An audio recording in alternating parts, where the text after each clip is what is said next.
ஒன்றுபட்டு அவர்கள் எதிர்த்து போராடினர். தன் சுயநினைவை இழக்க யாருக்கும் விருப்பமில்லை. ஆனால் அதிகமானோர் கட்டுப்பாட்டுக்குள் செல்லச் செல்ல அவர்களின் எதிர்ப்பு மெல்ல மெல்ல வலுவிழந்தது. துன்பம் வரும்போது தனியாக வராது என்பார்கள்.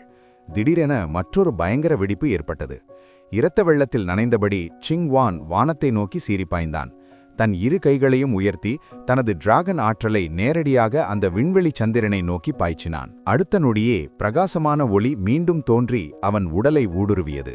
விதிப்போர். சிங் வான் ஒரு மிருகத்தைப் போல தலையை தூக்கி கர்ஜித்தான். அவன் தோலில் செதில் போன்ற வடிவங்கள் பெரிய படலங்களாக தோன்றின. அவனுக்கு பைத்தியம் பிடித்துவிட்டது. அவன் தனது அசூர் டிராகன் இரத்த வழியை தூண்டி டிராகன் உருமாற்றத்தை தொடங்கிவிட்டான் என்று சிங் ஜான் திகிலுடன் அலறினாள். கிரீன் டிராகன் எஸ்டேட்டின் உறுப்பினர்களாக அந்த இரத்தத்தை எரிப்பது மூதாதையர் டிராகனின் பேராற்றலை தற்காலிகமாக வழங்கும் என்பதை அவர்கள் அறிவார்கள். ஆனால் அந்த ஆதிகாலத்து வலிமை பயங்கரமானது.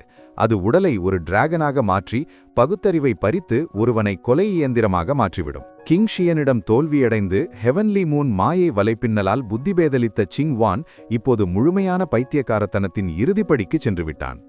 முழுமையாக உருமாறிய நிலையில் கொல் என்று கர்ஜித்தபடி சிங் சென்னை நோக்கி ஒரு குத்தை வீசினான். அவன் கை அசைந்த மாத்திரத்தில் விண்வெளியே நடுங்கியது. சிங் ஷியான் சற்றும் தளரவில்லை. அவன் அந்த தாக்குதலை நேருக்கு நேர் சந்தித்தான். இம்முறை இருவருமே சமபலத்துடன் மோதினர். Crack crack crack. அவர்களின் முஷ்டிகள் மீண்டும் மீண்டும் மோதின. அந்த போர் வானத்தையே அதிர வைத்தது. சிங் ஷியானால் எப்படியோ சமாளிக்க முடிந்தாலும் மற்றவர்கள் எதிரிகளின் தாக்குதலால் பின்வாங்க நேர்ந்தது. எல்லோரும் என் காலடியில் வீழுங்கள் என்று கைகளை விரித்தபடி மிஸ்டர் ஹுவான் வெறித்தனமாக சிரித்தார். கடைசியில் இப்படித்தான் முடிய வேண்டுமா என்று டாங்ஷின் பெருமூச்சு விட்டார். மிஸ்டர் ஹுவான் கொடூரமாக பழிப்பு காட்டினார். சிறுவனே, நீ யாராக இருந்தாலும் எனக்கு கவலை இல்லை. இந்த மாயை வலைப்பின்னலுக்கடியில் நீ உயிர் பிழைக்க வழியே இல்லை. அவனை தாக்குங்கள், கொல்லுங்கள். ஒரே கட்டளையில் 3 கிரீன் டிராகன் மூத்தவர்கள், உலு பிரிவின் தலைவர், எல்லோ ஐலண்ட் எல்டர் ஹுவாங் மற்றும் அபோட் ஃபாவா என மொத்தம் 6 செயின்ட் ரெம் வல்லுநர்கள் டாங்ஷியானை நோக்கி பாய்ந்தனர். இத்தகைய இடைவிடாத தாக்குதலுக்கு மத்தியில் டாங்ஷியானால் தன்னை தற்காத்துக் கொள்ள மட்டுமே முடிந்தது. நீ ஏதோ ஸ்பெஷலான ஆள் என்று நினைத்தேன், பார்த்தால் ஒன்றுமில்லாதவனாக இருக்கிறாய் என்று மிஸ்டர் ஹுவான் வெற்றி களிப்பில் சிரித்தார். டாங்ஷியான் தன் தலையை சாய்த்து வானத்திலிருந்த நிலவை பார்த்தார். திடீரென அவரிடமிருந்து ஒரு பேரதிர்வு வெடித்தது. அந்த அதிர்வலை 6 மகா வல்லுநர்களையும் பின்னுக்கு தள்ளியது. பின் ஒரு தெளிவான முழக்கத்துடன் டாங்ஷியான் வானில் உயர்ந்து அந்த பிரகாசிக்கும் நிலவை நோக்கி நேரடியாக பாய்ச்சினான். அடுத்த நொடியே பிரகாசமான ஒளி மீண்டும் தோன்றி அவன் உடலை ஊடுருவியது. விதிப்போர். அந்த ஹெவன்லி மூன் மாய வலைப்பின்னலின் மையப்புள்ளி அது. ஓ, என் மையக்கருவை அழிக்கப் பார்க்கிறாயா? கனவு காணாதே. மிஸ்டர் ஹுவான் சிறிதும் பதற்றமடையவில்லை. சொல்லப்போனால் அவர் மட்டற்ற மகிழ்ச்சியில் இருந்தார். ஏனெனில் அந்த நிலவுதான் அந்த மாய வலைப்பின்னலின் உச்சகட்ட சக்தியின் இருப்பிடம். டாங்ஷியான் அதை தொட்ட அடுத்த நொடியே அவர் இறப்பது நிச்சயம். ஒருவேளை ஏதோ ஒரு அதிசயத்தால் அவர் உயிர் பிழைத்தாலும் அவரை வேட்டையாட 6 செயின்ட் ரெம் வல்லுநர்கள் காத்திருந்தனர். எல்லா கணக்குப்படியும் டாங்ஷியான் இப்போது ஒரு பிணம்தான். ஆனால் அந்த கணத்தில் டாங்ஷியான் தனது வலது கரத்தை நீட்டினார். சியான் வாள் மீண்டும் இந்த மானுட உலகில் தோன்றியது. அது வெளிப்பட்ட மாத்திரத்தில் வானம் புலம்பியது. தாவோ நடுங்கியது. மிஸ்டர் ஹுவானின் இதயம் பலமாக துடித்தது. அவர் உடலுக்குள் இருந்த ஹெவன்லி தாவோ முத்திரை கட்டுப்பாடின்றி அதிர்ந்தது. என்ன, இது என்ன மாதிரியான வாள்? டாங்ஷியான் அந்த மையக் கருவுக்குள் பாய்ந்தார். நிலவின் மேற்பரப்பில் மின்னல் கீற்றுகள் மிடித்தன. அவரை அடியோடு அழிக்க ஆற்றல் வெறித்தனமாக திரண்டது. உடை. எந்த தயக்கமுமின்றி டாங்ஷியான் அந்த வாளால் வெட்டினார். வானத்திற்கும் பூமிக்கும் இடையே ஒரு பிளவு ஏற்பட்டது. அந்த வாளின் வடு நிலவின் உச்சியிலிருந்து அடிபாகம் வரை கிழித்தது. பூம்! வானத்தை பிளந்து பூமியை சிதறடிப்பது போன்ற ஒரு செவிடுபடுத்தும் சத்தத்துடன் அந்த ஹெவன்லி மூன் மாய வலைப்பின்னல் சுக்குநூறாக உடைந்தது. சற்று முன் வரை அளப்பரிய அதிகாரத்துடன் இருந்த அந்த 6 செயின்ட் ரெம் வல்லுநர்களும் உயிரற்றவர்களாய் வானிலிருந்து கீழே விழுந்தனர். அந்த வலையின் கட்டுப்பாட்டிலிருந்த மற்றவர்களும் நிலைகுலைந்து சரிந்தனர். சிங் ஷியானுடன் கடும் போரில் ஈடுபட்டிருந்த சிங் வான் ஒரு தீனமான வேதனை நிறைந்த அலறலை எழுப்பினான். அவன் உடல் முழுவதும் தோல் கிழிந்து இரத்தம் ஆறாக பெருகியது. அவன் செந்நிறத்தில் நனைந்தான். ஆ, என்னை காப்பாற்றுங்கள், என்னை காப்பாற்றுங்கள் என்று சிங்வான் கைகளை வீசி போராடினான். அவன் முகம் சொல்லொணா விரக்தியில் சிதைந்தது. அவனது தரிகெட்ட ஆற்றல் அவன் சதையை உழுக்குலைத்தது. விரைவில் அவனது ஒரு கை வெறும் எலும்பாக மாறியது. சிங்ஷியான் இதை திகிலுடன் பார்த்தார். அவர் முன் செல்லாமல் பின்வாங்கினார். Boom boom boom! சிங்வானின் உடலுக்குள் வெடிப்புகள் தொடர்ந்தன. சதைப்படலங்கள் ஒவ்வொன்றாக கிழிந்து சிதறின. பெரியண்ணாவே என்று அலறியபடி சிங்ஜானும் சிங்ஃபானும் ஓடி வந்து சிங்ஷியான் அருகில் நின்றனர். இரண்டாவது அண்ணனுக்கு என்ன ஆனது என்று சிங்ஃபான் கனத்த குரலில் கேட்டான்.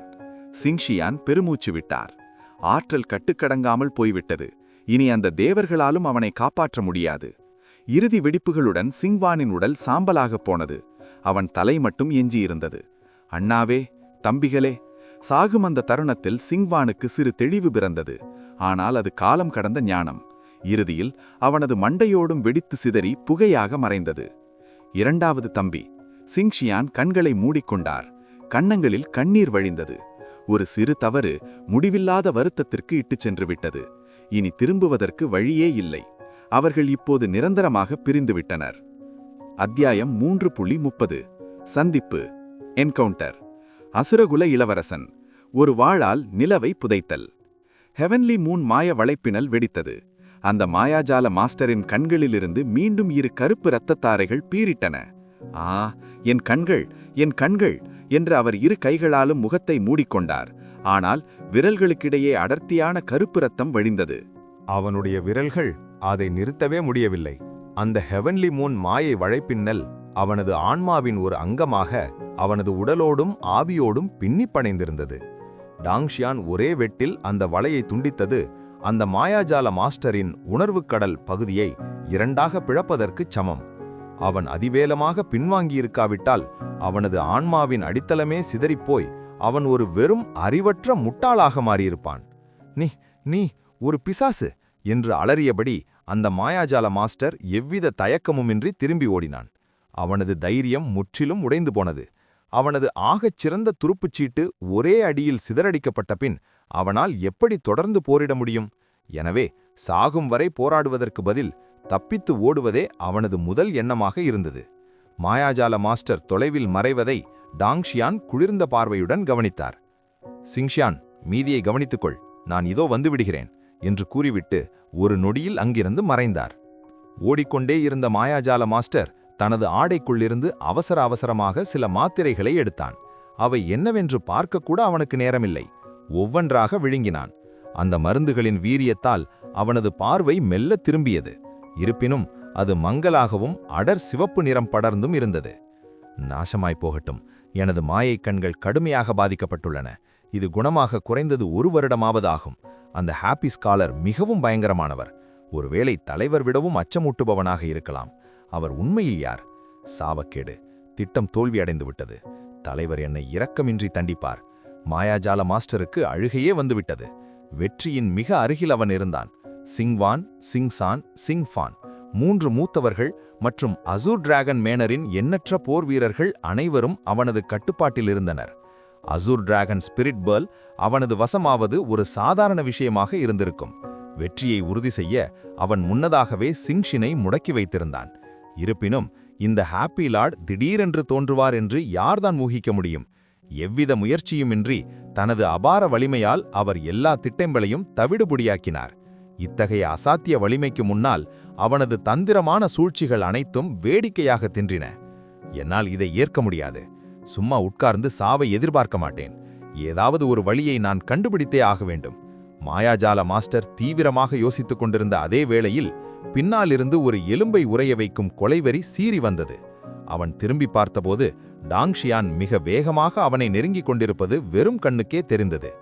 நாசமாய்ப் போகட்டும், இவன் என்னை முழுமையாக அழிக்கவே துடிக்கிறான். இது உண்மையிலே அவசியமா? ஒரு விரக்தியில் இருக்கும் எதிரியை அளவுக்கு அதிகமாக துரத்தக்கூடாது என்று சொல்லவில்லையா? எதிர்கால சந்திப்புகளுக்கு ஒரு சிறு வாய்ப்பையாவது விட்டு வைக்கக்கூடாதா? அந்த தவிப்பில் அவனுக்கு இரத்தமே வந்துவிடப் போகிறது. தோற்றுப்போன எதிரியை துரத்துவதா? அந்த மாயாஜால மாஸ்டர் முணுமுணுத்தபடி சாபமிட்டு கொண்டே டாங்ஷியானிடமிருந்து தப்பிக்க எல்லா வித்தைகளையும் கையாண்டான். ஆனால் டாங்ஷியான் மிகவும் வேகமானவராக இருந்தார். இடைவெளி குறைந்து கொண்டே வந்ததே தவிர அவனால் தப்பிக்க முடியவில்லை. பயத்தில் அவனது முதுகு நனைந்தது. பிடிபட்டால் நிச்சயம் சாவுதான் என்பது அவனுக்கு தெரியும். அவனிடமிருந்த எல்லா வழிகளும் தீர்ந்துவிட்டன. அவன் இதயத்தில் விரக்தி மேலோங்கியது. சரியாக அந்த நேரத்தில் தொலைவில் 3 பரிச்சயமான ஆற்றல் அலைகள் தென்பட்டன. ஆ, அது அவர்கள்தான்! மாயாஜால மாஸ்டர் உடனே மகிழ்ச்சியில் துள்ளினான். அவர்கள் ஏன் இங்கே இருக்கிறார்கள் என்று அவனுக்கு தெரியவில்லை. ஆனால் இப்போது அவர்கள்தான் அவனது ஒரே உயிர் நாடி. 4 பேர் சேர்ந்தும் ஜெயிக்க முடியாவிட்டாலும் அந்தத்து அவன் தனியாக சாக மாட்டான். தயக்கமின்றி திசையை மாற்றி அவர்களை நோக்கி பாய்ந்தான். பின்னாலிருந்து இதை பார்த்த டாங்ஷியானின் கண்கள் சுருக்கமடைந்தன. ஓ, இவனுக்கு உதவியும் இருக்கிறதா? இது எதிர்பாராத ஒன்று. நெருங்கி வரும் அந்த மூவரில் ஒருவரை தனக்கு தெரியும் என்பதை அவர் உணர்ந்தார். ஒருமுறை உன்னை மன்னித்தேன், அப்படியும் நீ திருந்த மறுக்கிறாய். அப்படியானால் என் மீது குற்றம் சொல்லாதே என்று சிரித்தபடியே டாங்ஷியான் தன் திசையை மாற்றி துரத்தினார். அவர்களின் வேகத்திற்கு சில நொடிகளிலேயே அனைவரும் ஒருவரை ஒருவர் சந்தித்தனர். தொலைவிலிருந்தே அந்த மாயாஜால மாஸ்டர் வெறித்தனமாக கத்தினான். 3வது தம்பி, 4வது தம்பி, 5வது தம்பி, என்னை காப்பாற்றுங்கள்! முன்னால் இருந்த ஹாவாய் இளவரசனும் அவனை துரத்தி வந்த 4வது மற்றும் 5வது தம்பிகளும் ஒரே நேரத்தில் சிலையாக உறைந்தனர். 2ஆம் அண்ணனான அந்த மாயாஜால மாஸ்டர் கண்களில் ரத்தம் வழிய தங்களை நோக்கி பித்து பிடித்தது போல் ஓடி வருவதைக் கண்டு மூவரும் திகைத்தனர். ஹாவாய் இளவரசனை வேட்டையாடும் தங்கள் நோக்கத்தையே அவர்கள் அந்த நிமிடம் மறந்தனர். பூம்! ஒரு பயங்கரமான ஒளியுடன் டாங்ஷியான் அங்கே வந்து சேர்ந்தார். இளவரசனின் கண்கள் பிரகாசித்தன. அவன் அவரை நோக்கி ஓடினான். மாஸ்டர், என்னை காப்பாற்றுங்கள்! இதை கண்ட மாயாஜால மாஸ்டரும் அதிர்ந்து நின்றான். என்ன நடக்கிறது இங்கே? ஹாவாய் இளவரசன் டாங்ஷியானிடம் உதவி கேட்கிறான். தன் 4வது மற்றும் 5வது தம்பிகள் கொலைவெறியுடன் முறைப்பதை பார்த்தபோதுதான் அவனுக்கு உண்மை புரிந்தது. அவர்கள் அவனை காப்பாற்ற வரவில்லை, மாறாக அந்த இளவரசனை துரத்தி கொண்டு வந்திருக்கிறார்கள். அந்த சிறு குழப்பத்திற்குள் ஹாவாய் இளவரசன் டாங்ஷியானிடம் ஓடிச் சென்று தடால் என அவர் காலடியில் விழுந்தார். மாஸ்டர், என்னை காப்பாற்றுங்கள்! டாங்ஷியான் திகைத்து போனார். என்னதான் நடக்கிறது இங்கே? ஹாவாய் இளவரசன் மாயாஜால மாஸ்டருக்கு உதவ வரவில்லை, அவனே வேட்டையாடப்பட்டு கொண்டிருந்தான். அவர்களின் இந்த சந்திப்பு ஒரு அழகான தவறான புரிதலாக முடிந்தது. 2ஆம் அண்ணன், 4வது மற்றும் 5வது தம்பிகள் ஒன்றிணைந்தனர். உடனடியாக இரு துருவங்களாக அவர்கள் பிரிந்து நின்றனர். டாங்ஷியான் அந்த இளவரசனை பார்த்தார். எவர்கள் ஏன் உன்னை கொல்ல துடிக்கிறார்கள்? ஹாவாய் இளவரசன் ஒரு கசப்பான புன்னகையை மட்டுமே வீசினான். அவர்கள் ஏன் அவனை துரத்துகிறார்கள்? எல்லாம் அந்த தலைவனால்தானே. உங்களால்தானா என்று அந்த இளவரசன் தனக்குள் நினைத்து கொண்டான். டாங்ஷியான் அந்த ஒயிட் டைகர் பேரரசில் அவ்வளவு அதிரடியாக தோன்றியிருக்காவிட்டால் இவன் ஒயிட் டைகர் ஸ்பிரிட் பேர்லை பெறுவதில் தோல்வியடைந்திருக்க மாட்டான். அவனது லட்சியமும் தகர்ந்திருக்காது. இப்போது இப்படி வேட்டையாடப்படவும் மாட்டான். ஹாவாய் இளவரசனுக்கு உண்மை தெரியும், ஆனால் அதை சொல்ல அவனுக்கு துணிவில்லை. எல்லாம் டாங்ஷியானின் தவறுதான் என்று சொன்னால் கோபக்காரரான இந்த மாஸ்டர் ஒரே அடியில் தன்னை தூசியாக மாற்றிவிடுவாரோ என்று அவன் அஞ்சினான். அதனால் அவன் கசப்பான புன்னகையை மட்டுமே சிந்தினான். நான் என் கடமையில் தவறிவிட்டேன், அதனால்தான் இந்த அமைப்பு என்னை துரத்துகிறது. அமைப்பா? என்ன அமைப்பது? டாங்ஷியான் ஆர்வத்துடன் கேட்டார். தர்மத்தின் வழியில் நடப்பவர்களையும் அசுரகுலத்தவர்களையும் ஒன்றாக இணைக்கும் அந்த அமைப்பு எதுவாக இருக்கும்? ஹாவாய் இளவரசன் அசுரகுலகை சேர்ந்தவன். ஆனால் மாயாஜால மாஸ்டரோ ஸ்டோன் கிளானை சேர்ந்தவன். முறைப்படி பார்த்தால் இவர்கள் இருவரும் ஒருவருக்கொருவர் பரம எதிரிகளாக இல்லாவிட்டாலும் இவர்களுக்குள் ஒத்துழைப்பு என்பது சாத்தியமற்ற ஒன்று. இது மிகவும் சுவாரஸ்யமாக இருந்தது. இதற்கிடையில் 4வது மற்றும் 5வது தம்பிகள் ஒருவரையொருவர் பார்த்து கொண்டு ஒரே நேரத்தில் முன்னோக்கி பாய்ந்தனர். அப்படியானால் நீதான் எங்கள் திட்டங்களை சிதைத்தவனா என்று 4வது தம்பி கொலைவெறியுடன் உருமினான். டாங்ஷியான் அலட்சியமாக புன்னகைத்தார். ஆமாம், அது நானாகத்தான் இருக்கும். சரி, நீங்கள் யார்? நரகத்திற்கு போய் அங்கிருப்பவர்களிடம் கேட்டுக்கொள் என்று 5வது தம்பி இகழ்ச்சியாக சிரித்தான். அவனது அங்கி காற்றில் பறக்க ஒரு கருப்பு ஆற்றல் வெள்ளம் டாங்ஷியானை நோக்கி சீறி பாய்ந்தது. அந்த இருண்ட ஆற்றல் ஒரு சூறாவளியைப் போல பயங்கர வேகத்தில் சுழன்று வந்தது. டாங்ஷியானே ஒரு நிமிடம் ஆச்சரியமடைந்தார். அவர் சாதாரணமாக ஒரு குத்தை எதிர்த்தாக்குதலாக வீசினார். பூம்! முஷ்டிகள் மோதின. ஆற்றல் அலைகள் நாலாபுறமும் வெடித்து சிதறின. 5வது தம்பி 100 ஜாங் தூரம் பின்வாங்கி தடுமாறினான். அவனது கருப்பு அங்கி கிழிந்து தொங்கியது. அதற்கு அடியிலிருந்த இரத்த சிவப்பிலான கவசம் தெரிந்தது. அவனது தோல் மரணத்தைப் போல வெளிறிப் போயிருந்தது. காதுகள் நீண்டு கண்கள் சிவந்து ஜொலித்தன. அவனது கைகான்கள் விகாரமாக தடித்தும் வலிமையுடனும் இருந்தன. அந்த சிவப்பு கவசம் ஒரு பயங்கரமான ஒளியை உமிழ்ந்தது. அவன் மனிதனல்ல, ஒரு டீமன் பீஸ்ட். டாங்ஷியானின் புருவங்கள் சுருங்கின. அசுர உலகில் டீமன் ரேஸ் என்பது மிகவும் அரிதான, அதே சமயம் அசாத்திய வலிமை கொண்ட இனம். எண்ணிக்கையில் குறைவாக இருந்தாலும் அவர்களின் போர்த்திறன் உலகப் புகழ் பெற்றது. அவர்களை எப்போதும் குறைத்து மதிப்பிட முடியாது. அந்த இனத்தின் தலைசிறந்த வீரர் வேறு யாருமில்லை, அசுர உலகின் புகழ்பெற்ற அசுர கடவுளான யுவான் தியான் வாங் தான். முதலில் ஹாவாய் தாமிகு, இப்போது மற்றொரு புகழ்பெற்ற வம்சமான அசுர கடவுள் யுவான் தியான் வாங்கின் வாரிசு. டாங்ஷியானின் முகம் தீவிரமானது. மேசமில்லை, உனது பலம் இந்த இளவரசனின் கவனத்தை ஈர்த்துவிட்டது. அந்த அசுர இளவரசன் தன் தோள்களை அசைத்தான். அவனது முதுகுக்குப் பின்னால் ஒரு ஒளி மின்னியது. அடுத்த நொடி அது கொழுந்துவிட்டு எரியும் நெருப்பை போன்ற ஒரு நீண்ட ஹால்பர்டாக உருவெடுத்தது. அது ஃப்ளேம் ஈவில் ஹால்பர்ட் என்று ஹாவாய் இளவரசன் அதிர்ச்சியில் அலறினான். அத்தியாயம் 331. எரியும் தழல். Flame corrosive. அந்த நெருப்பு ஈட்டி அவன் கையில் வந்து சேர்ந்த மாத்திரத்தில் அசுர இளவரசனின் ஆற்றல் முற்றிலும் உருமாறியது.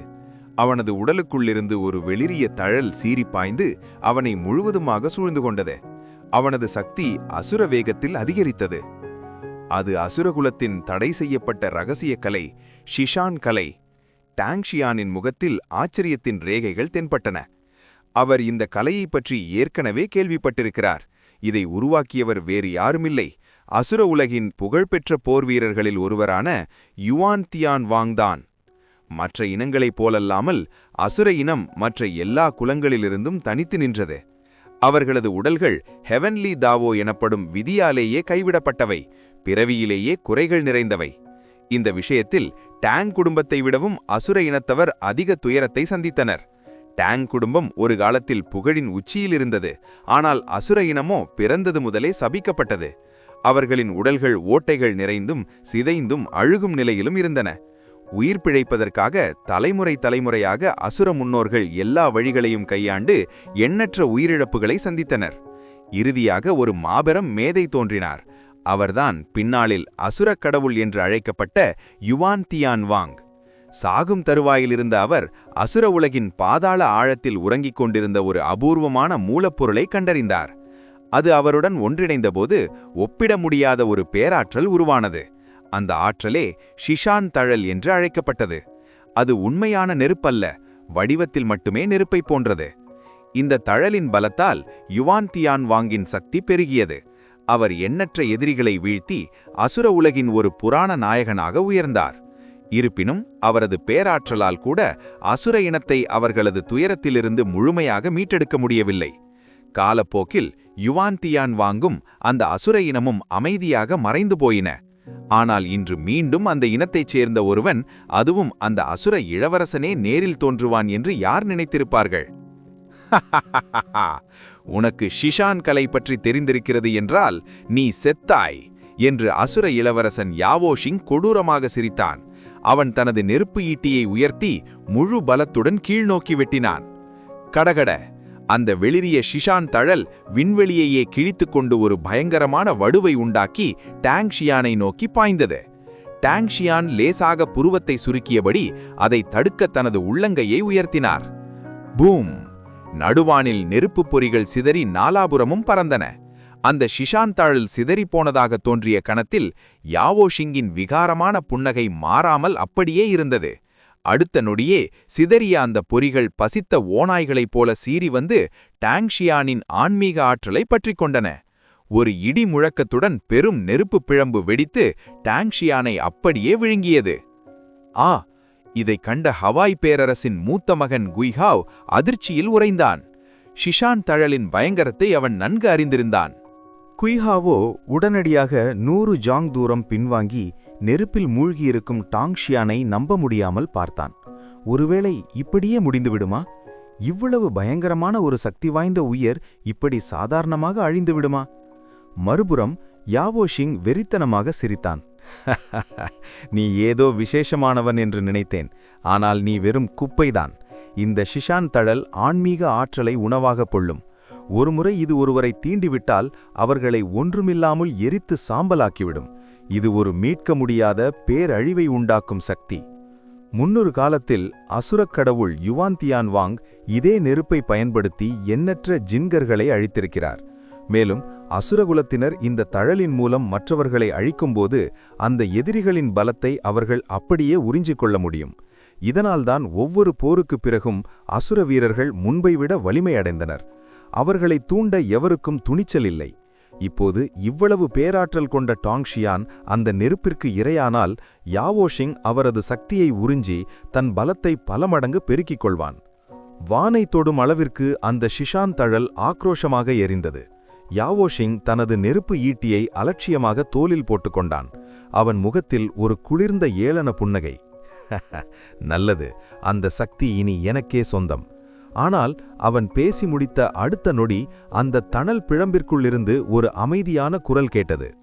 ஓ, இதுதான் அந்த ஷிஷான் தழலா? ஒத்துக்கொள்கிறேன், இது மிகவும் தனித்துவமானதுதான். ஆனால் இதை வைத்து என்னை கொல்லலாம் என்று நீ நினைத்தால் நீ இன்னும் 2000 ஆண்டுகள் முன்னதாகவே வந்திருக்க வேண்டும். யாவோஷிங், மாஸ்டர் ஹுவான் மற்றும் ஹாவாய் இளவரசன் ஆகிய மூவரின் கண்கள் அதிர்ச்சியில் விரிந்தன. அவர்களின் முகங்கள் மரணத்தைப் போல வெளிறிப்போனன. ஷிஷான் தழலால் விழுங்கப்பட்ட பிறகும் ஒருவன் உயிருடன் இருப்பதா? அதுவும் யாவோஷிங்குக்கு இது சாத்தியமே இல்லாத ஒன்றாக தோன்றியது. அவன் உடல் முழுவதும் நடுக்கம் எடுத்தது. இது எப்படி சாத்தியம் என்ற வார்த்தை மட்டுமே அவன் மனதிற்குள் எதிரொலித்தது. அடுத்த கணம் கர்ஜித்துக் கொண்டிருந்த அந்த ஷிஷான் தழல் திடீரென சுழலத் தொடங்கியது. ஜிப்! அந்த நெருப்பு பிழம்பு கொடூரமாக கிழிக்கப்பட்டு அதற்குள்ளிருந்து ஒரு பிரகாசமான 5 வண்ண ஒளி வெளிப்பட்டது.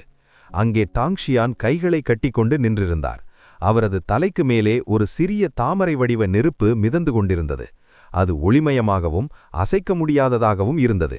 அனைவரும் அந்த 5 வண்ண நெருப்பு தாமரையைக் கண்டு திகைத்து நின்றனர். அந்த பலவண்ண தாமரை விண்ணுலகிலும் மண்ணுலகிலும் உள்ள 5 உன்னத தனிம நெருப்புகளால் உருவானது. ஒரு தனி நெருப்பால் மட்டும் உன் ஷிஷான் தழலை வெல்ல முடியாதுதான். ஆனால் துரதிர்ஷ்டவசமாக என்னிடம் 5 நெருப்புகள் உள்ளன. டாங்ஷியான் மெல்ல பெருமூச்சு விழப்படி அந்த எரியும் தழலிலிருந்து நிதானமாக வெளியே வந்தார். இலையுதிர் காலத்து நீரோட்டத்தைப் போல அவரது உருவம் மிக எளிதாகவும் எவ்வித தடங்களுமின்றி நகர்ந்தது. அவர் உடலில் ஒரு தூசி கூட படியவில்லை. யாவோஷிங்கின் முகம் கருத்தது. தனது நெருப்பு ஈட்டியை பிடித்திருந்த அவனது வலது உள்ளங்கையில் வியர்வை அரும்பியது. ஒரு மாபெரும் அழுத்தம் அவனை சூழ்ந்தது. அவன் மீது ஒரு மலையே வந்து அமர்ந்தது போன்ற பாரம் அழுத்தியது. ஷிஷான் தழலால் கூட இவரை ஒன்றும் செய்ய முடியவில்லை. குய்ஹா இதயம் படபடவென துடித்தது. டாங்ஷியானிடம் உதவி தேடி வந்தது சரியான முடிவுதான். இந்த மனிதர் கற்பனைக்கு எட்டாத பேராற்றல் கொண்டவர். நீ உண்மையில் யார் என்று எனக்கு சொல்.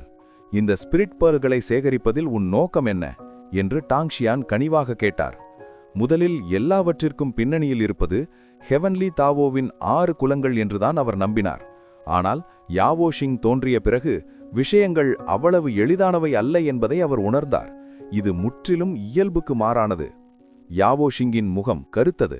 ஷிஷான் தழலால் யாரை கொல்ல முடியவில்லையோ அவனை தன்னால் ஒருபோதும் வெல்ல முடியாது என்பது அவனுக்கு தெரிந்தது. சரியாக அந்த நேரத்தில் 4வது நபர் மெல்ல தனது அங்கியை விலக்கினார். அதற்கு அடியில் ஒரு தாவோயிச துறவிக்கான ஆடை இருந்தது. நான் ஒரு முயற்சி செய்கிறேன் என்று அவர் மர்மமாக முணுமுணுத்தார். யாவோஷிங் கவலை கலந்த குரலில், டிங்தியான்லு, எச்சரிக்கையாக இரு, இவன் மிகவும் விசித்திரமானவன் என்றான். அந்த துறவியான டிங்தியான்லு தலையசைத்தார். தனது வலதிலையில் இருந்த இறகு விசிறியை ஒருமுறை சுழற்றினார். ஒரு தேவரைப் போல காற்றில் மிதந்தபடி அவர் முன்வந்தார். அவரிடம் ஒரு திவ்வீகமான பொலிவும் ஆழ்ந்த ஞானமும் தென்பட்டது. ஓ, தாவோ ஆற்றலின் அலைகள்! நீ தாவோ பிரிவை சேர்ந்தவன். ஹெவன்லி தாவோவின் 6 குலங்களுக்கு கீழே 3 பழமையான பிரிவுகள் இருந்தன. புத்த பிரிவு, கன்ஃபியூசியஸ் பிரிவு மற்றும் தாவோ பிரிவு. வலிமையிலும் அடித்தளத்திலும் இவை அந்த 6 குலங்களுக்கு சற்றும் குறைந்தவையல்ல. இப்போது ஒரு தாவோயிச குழவி அங்கே தோன்றியதும் டாங்ஷியானின் புருவங்கள் லேசாக சுருங்கின. இந்த அமைப்பு மிகவும் மர்மமானது. இதில் 6 குலத்தினர் இருக்கிறார்கள், அசுரர்கள் இருக்கிறார்கள், இப்போது ஒரு தாவோயிச துறவியும் இருக்கிறார். மிகவும் விசித்திரம். டிங் தியான்லூ மெலிதாக புன்னகைத்தார். ஆம், அதே சமயம் இல்லை என்றார். டாங்ஷியானின் கண்கள் மின்னின. அந்த பதில் சுவாரஸ்யமாக இருந்தது. டிங் தியான்லூ அமைதியாக கூறினார், இப்போது நமது அடையாளங்களைப் பற்றி விவாதிக்க நேரமில்லை. அந்த ஒயிட் டைகர் ஸ்பிரிட் பேர்லை என்னிடம் ஒப்படைத்துவிடு. இல்லையெனில் எனது தாவோ கலைகளின் முழு வலிமையை சுவைக்க நேரிடும். டாங்ஷியான் ஏளனமாக சிரித்தார். அப்படியானால் வா, சாவை தேடும் முட்டாளே. டிங் தியான்லூ தனது விசிறியை வீசினார். அவர் கண்களில் கொலைவெறி மின்னியது. அவரது இடதுகை மிக வேகமாக பல முத்திரைகளை இட்டது. மிங்குவா நெருப்பே, 4 தெய்வ காவலர்களின் கீழ் சேவை செய். வெள்ள நீரை வரவழைக்க. ஒரு பயங்கரமான இடிமுழக்கத்துடன் அவருக்கு மேலே இருந்த விண்வெளி 2ஆக பிளந்தது. அங்கிருந்து பெரும் வெள்ளம் பாயும் சத்தம் கேட்டது. அடுத்த நொடி அந்த பிளவிலிருந்து மஞ்சள் நிற வெள்ளம் கொடூரமாக பீரிட்டு வந்து டாங்ஷியானை நசுக்கும் வேகத்தில் பாய்ந்தது. அதிர்ச்சியில் கத்தினான் குய்ஹாவ். அது எலும்புகளை அரிக்கும் நீர். குளிர்ந்த குரலில் டிங் தியான்லூ கூறினார், சரியாகச் சொன்னாய். நரகத்தின் மிக ஆழமான பகுதியில் இருந்து எடுக்கப்பட்ட எலும்புகளை அரிக்கும் நீர் இது. சொல்லப்போனால் இது ஆன்மாவை கூட மூழ்கடித்துவிடும். நீரும் நெருப்பும் எவருக்கும் இரக்கம் காட்டாது. ஷிஷான் தழலால் உன்னை ஒன்றும் செய்ய முடியவில்லை.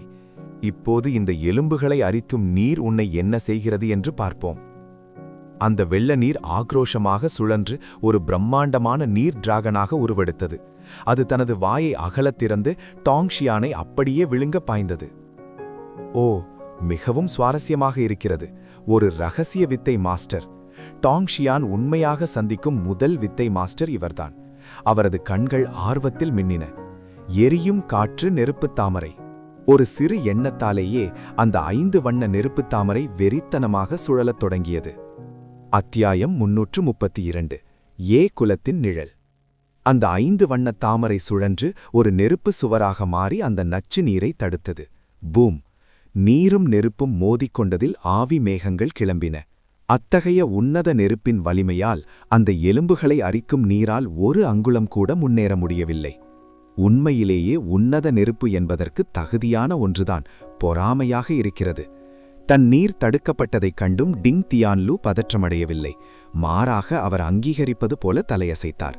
அவரது இரகசிய வித்தைகள் மீண்டும் சீறின. நீரைக் கொண்டு நெருப்பை அழிப்பது என்பது எனது பகற்கனவுதான். அப்படியானால் மண்ணைக் கொண்டு நெருப்பை அணைப்போம். 4 தெய்வ காவலர்களே, 4th ராக் மற்றும் மண்ணை வரவழையுங்கள். மீண்டும் ஒரு கருந்துளை தோன்றியது. வானத்திலிருந்து ஒரு பிரம்மாண்டமான விண்கல் கீழே விழுந்து அந்த 5 வண்ண தாமரையின் மீது நேரடியாக மோதியது. அந்த மோதலின் பலத்தினால் தாமரை பலமாக நடுங்கியது. அந்த தாமரைக்கும் தனக்கும் இருந்த தொடர்பு ஒரு அழுத்தமான சக்தியால் முடக்கப்படுவதை டாங்ஷியான் உணர்ந்தார். இது ஹெவன்லி சீலிங் எர்த். இயற்கை சக்திகளை பூட்டி வைக்கவே இது பயன்படுத்தப்படுகிறது. உன்னிடம் 5 உன்னத நெருப்புகள் இருந்தாலும் இந்த மண்ணால் உன்னை சிறைப்பிடிக்க முடியும் என்று டிங் தியான்லூ அமைதியாக கூறினார். டாங்ஷியான் இப்போது அதை புரிந்து கொண்டார். ஆஹா, அப்படியா விஷயம்? உன் வித்தை உண்மையிலேயே சிறப்பானதுதான். டிங் தியான்லூ ஏளனமாக சிரித்துவிட்டு மீண்டும் அந்த நச்சு நீரை வரவழைத்தார். இப்போது உன் நெருப்புகள் பூட்டப்பட்டு விட்டன. என் நீரை தடுக்க உன்னிடம் வேறு என்ன இருக்கிறது என்று பார்ப்போம். டாங்ஷியான் பெருமூச்சு விட்டார். நீ ஒரு விஷயத்தை தவறாக புரிந்து கொண்டுள்ளாய். இந்த 5 வண்ண நெருப்பு தாமரை எனக்கு ஒரு துணை கருவி மட்டுமே. அதை நீ பூட்டுவதால் எனக்கு எந்த பாதிப்பும் இல்லை. உன் நச்சு நீரை பொறுத்தவரை. அவர் மெல்ல தன் முஷ்டியை உயர்த்தினார். பின் ஒரு அழிவு சக்தியுடன் முன்னோக்கி குத்தினார். Great wheel cycle fist, formless. அருகிலிருந்த ஹுவான் அதிர்ச்சியில் கத்தினான். கிரேட் வீல் சைக்கிள் ஃபிஸ்டா? இது சாத்தியமே இல்லை. டாங்ஷியான் வீசிய அந்த குத்தின் வடிவமும் சக்தியும் ஷுரே குலத்தின் இரகசிய கலையைப் போலவே இருந்தது. ஆனால் அதன் வலிமை கற்பனை செய்ய முடியாத அளவுக்கு பிரம்மாண்டமாக இருந்தது. அந்த பயங்கரமான சக்தி எலும்புகளை அரிக்கும் நீருக்குள் பாய்ந்தது. இந்த மானுட உலகமே அதிரும் வண்ணம் ஏற்பட்ட ஒரு பெரும் வெடிப்புடன் அந்த பயங்கரமான நீர் சிதறடிக்கப்பட்டு மீண்டும் அதன் ஆதிகால ஆன்மீக ஆற்றலாக மாறியது. என்ன? இது சாத்தியமே இல்லை. டிங் தியான்லூவின் கண்கள் அதிர்ச்சியில் பிதுங்கின. வெறும் உடல் வலிமையை மட்டுமே கொண்டு யாராவது நீரை சிதறடித்து அவர் பார்த்ததே இல்லை. இவன் ஒரு மனிதன்தானா? இத்தகைய வலிமை கற்பனைக்கும் எட்டாத ஒன்றாக இருந்தது. டாங் ஷியான் மெல்ல தன் முஷ்டியை கீழே இறக்கி அந்த அந்தகாரமான விண்வெளியை பார்த்தார். இன்னும் எவ்வளவு நேரம் நிழலில் ஒடிந்து கொண்டு வேடிக்கை பார்க்கப் போகிறாய்? குய்ஹாவ், ஹுவாங் ஷியான், டிங் தியான்லு மற்றும் யாவோ ஷிங் ஆகிய 4வரும் ஒரே நேரத்தில் உறைந்து போயினர். மிக கூர்மையான கண்கள்தான் உனக்கு, டாங் குடும்பத்தின் அடங்காத மேதை டாங் ஷியான். ஒரு குளிர்ந்த கொடூரமான சிரிப்புடன் ஒரு உருவம் சத்தமில்லாமல் அங்கே தோன்றியது. அந்த மனிதரை கண்டதும் குய்ஹாவ் மற்றும் மற்ற மூவரும் ஒரே சேர தலைவணங்கினர். தலைவரே! டாங் ஷியான் ஆச்சரியப்படவில்லை. இந்த மனிதனின் ஆற்றல் ஆரா மற்ற 4வரின் கூட்டு சக்தியை விடவும் பயங்கரமானதாக இருந்தது. ஹுவான் கூட்டணிக்கு பின்னால் இருக்கும் மூளையாக செயல்படுபவர் இவர்தான் என்பது தெளிவாக தெரிந்தது. தனது அடையாளம் வெளிப்பட்டதை குறித்து அவர் கவலைப்படவில்லை. ஏனெனில் அந்த 5 வண்ண நெருப்பு தாமரையும் கிரேட் வீல் சைக்கிள் ஃபிஸ்டும் அத்தகு தனித்துவமானவை. இருப்பினும் அந்த மர்ம தலைவனின் பின்னால் ஹெவன்லி தாவோவின் நிழல் மில்ல உருவாவதைக் கண்டு டாங் ஷியான் ஆச்சரியமடைந்தார். ஆனால் அந்த தெய்வீக பிம்பம் தலைகீழாக இருந்தது. மிகவும் சுவாரஸ்யம். டாங் ஷியான் அலட்சியமாக சிரித்தார். நானும் யாரென்று உனக்கு தெரிந்துவிட்டது. மரியாதை என்பது இரு தரப்பிற்கும் பொதுவானதுதானே? நீயும் உன் பெயரை சொல்லக்கூடாதா? அந்த மர்ம தலைவன் பதிலளித்தான். பெயர் என்பது வெறும் அடையாளம்தான். நான் சொன்னாலும் உனக்கு தெரியப்போவதில்லை. உன்னை ஏமாற்ற ஒரு பொய்ப்பெயரை கூட என்னால் சொல்ல முடியும். ஆனால் நீ எனது உண்மையான பெயரை தெரிந்து கொள்ள தகுதியானவன். ஒரு கிழிப்படும் சத்தத்துடன் அவனை சுற்றியிருந்த கருப்பு அங்கி விலகியது. அதற்கு அடியில் ஒரு வெளிரிய முகம் தெரிந்தது. அந்த முகத்தோற்றம் கம்பீரமாகவும் தெய்வீக கலை நிறைந்தும் இருந்தது. ஆனால் ஒரே ஒரு குறை, முகம் முழுவதும் நீண்டு கிடந்த ஒரு விகாரமான தழும்பு. இவ்வளவு சக்தி வாய்ந்த ஒருவனுக்கு இப்படி ஒரு காயம் ஏற்பட்டிருக்கிறது. டாங் ஷியானின் மனதில் ஒரு பிம்பம் மின்னியது. எனது பெயரை நன்றாக நினைவில் வைத்துக்கொள். எனது பெயர் யான் ஆய், அதாவது விதியை எதிர்ப்பவன். அந்த மர்ம தலைவன் தன் கைகளை விரித்தான். அவன் பெயரை சொன்ன அந்த மாத்திரத்தில் வானில் கார்மேகங்கள் கூடின. மின்னலும் இடியும் முழங்கின. ஓ, உன் பெயரிலேயே யான் இருக்கிறது. ஆனாலும் இந்த வானத்திற்கு உன் மீது இவ்வளவு கோபமா? இது விசித்திரமானது என்று டாங் ஷியான் குறிப்பிட்டார். யான் ஆய் அந்த இருண்ட வானத்தை பார்த்து எகத்தாளமாக சிரித்தான். வரலாறு நெடுகளும் வென்றவன் மன்னனாகிறான், தோற்றவன் திருடனாகிறான்.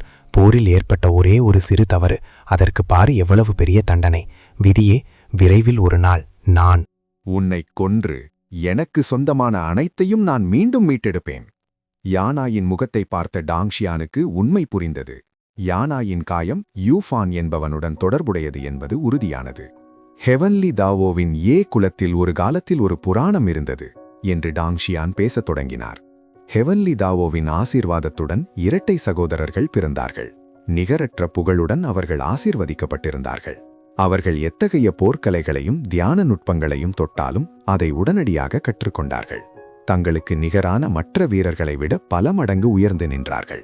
டாங் ஷியான் பேச பேச யானாயின் முகம் இருண்டது. டாங் ஷியான் எதையும் அறியாதவர் போல தொடர்ந்தார். ஆனால் அந்த ஹெவன்லி தாவோவில் ஒரே ஒரு இருக்கைதான் இருந்தது. அந்த இருவரின் விதியும் பிணைக்கப்பட்டிருந்தது. ஒருவரால் மட்டுமே உயர முடிந்தது. யானாயின் முகம் ஆத்திரத்தில் சிதைந்தது. பின் ஏன் அது யூஃபானாக மட்டுமே இருக்க வேண்டும்? அவன் மட்டும் ஒளியாக திகழ வேண்டுமா? நான் மட்டும் நிழலாகவே இருக்க வேண்டுமா? எல்லா நன்மைகளும் அவனுக்கு செல்கின்றன. எல்லா ஆபத்துகளும் என் மீது வீழ்கின்றன. நான் இல்லை என்றால் அவனால் இவ்வளவு வேகமாக உயர்ந்திருக்க முடியுமா? விதி அநீதியானது என்றால் என் கைகளாலேயே அதை திருத்துவேன். அவன் தன் பார்வையை டாங் ஷியான் பக்கம் திருப்பினான். நான் மட்டுமல்ல, குய்ஹாவ், டிங் தியான்லு, ஜுவானிங் என ஒவ்வொருவருமே விதியால் புறக்கணிக்கப்பட்டவர்கள். அதனால்தான் நான் ஹுவான் கூட்டணியை உருவாக்கினேன். டாங் ஷியான், என்னுடன் இணைந்து எனக்கு உதவி செய்.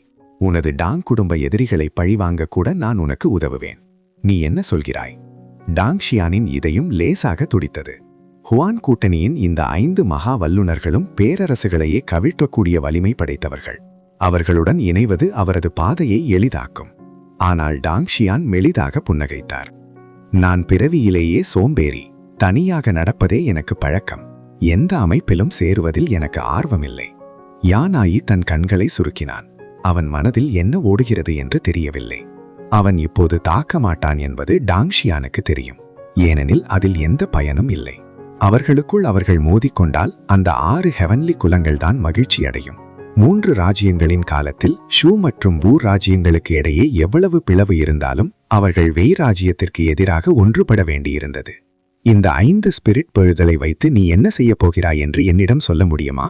டாங் ஷியான் தன் கையை அசைத்து ஒயிட் டைகர் ஸ்பிரிட் பேர்லை வரவழைத்தார். யானாயி அதை பறிக்க எந்த முயற்சியும் செய்யவில்லை. டாங்ஷியான் எதிர்பார்த்தது போலவே நடந்தது. போரிடுவதால் இருவருக்கும் லாபமில்லை. அது மட்டுமன்றி டாங்ஷியானை போன்ற ஒரு வலிமையான மனிதரை பகைத்துக் கொள்வது புத்திசாலித்தரமல்ல. Cosmos ruins.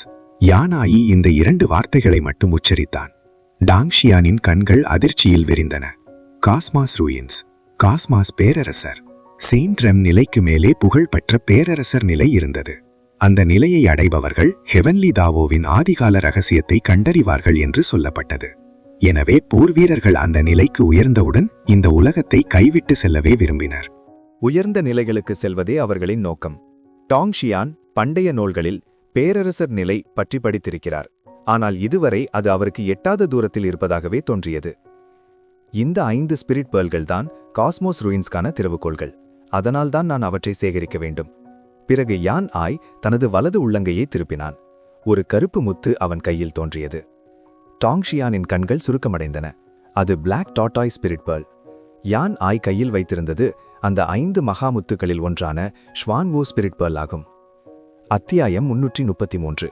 எதிரிக்கு எதிரி நண்பன். டாங்ஷியான் யான் ஆயை பார்த்து புன்னகையுடன் கேட்டார், நான் உன்னுடன் இணையவே விருப்பமில்லாதபோது ஏன் இதையெல்லாம் என்னிடம் சொல்கிறாய்? ரகசியங்கள் பலருக்கு தெரியக்கூடாது என்பதாலேயே அவை ரகசியங்களாக இருக்கின்றன. ஒருமுறை அவை வெளிப்பட்டுவிட்டால் அது ஒரு பெரும் இரத்த வேட்டைக்கு வழிவகுக்கும்.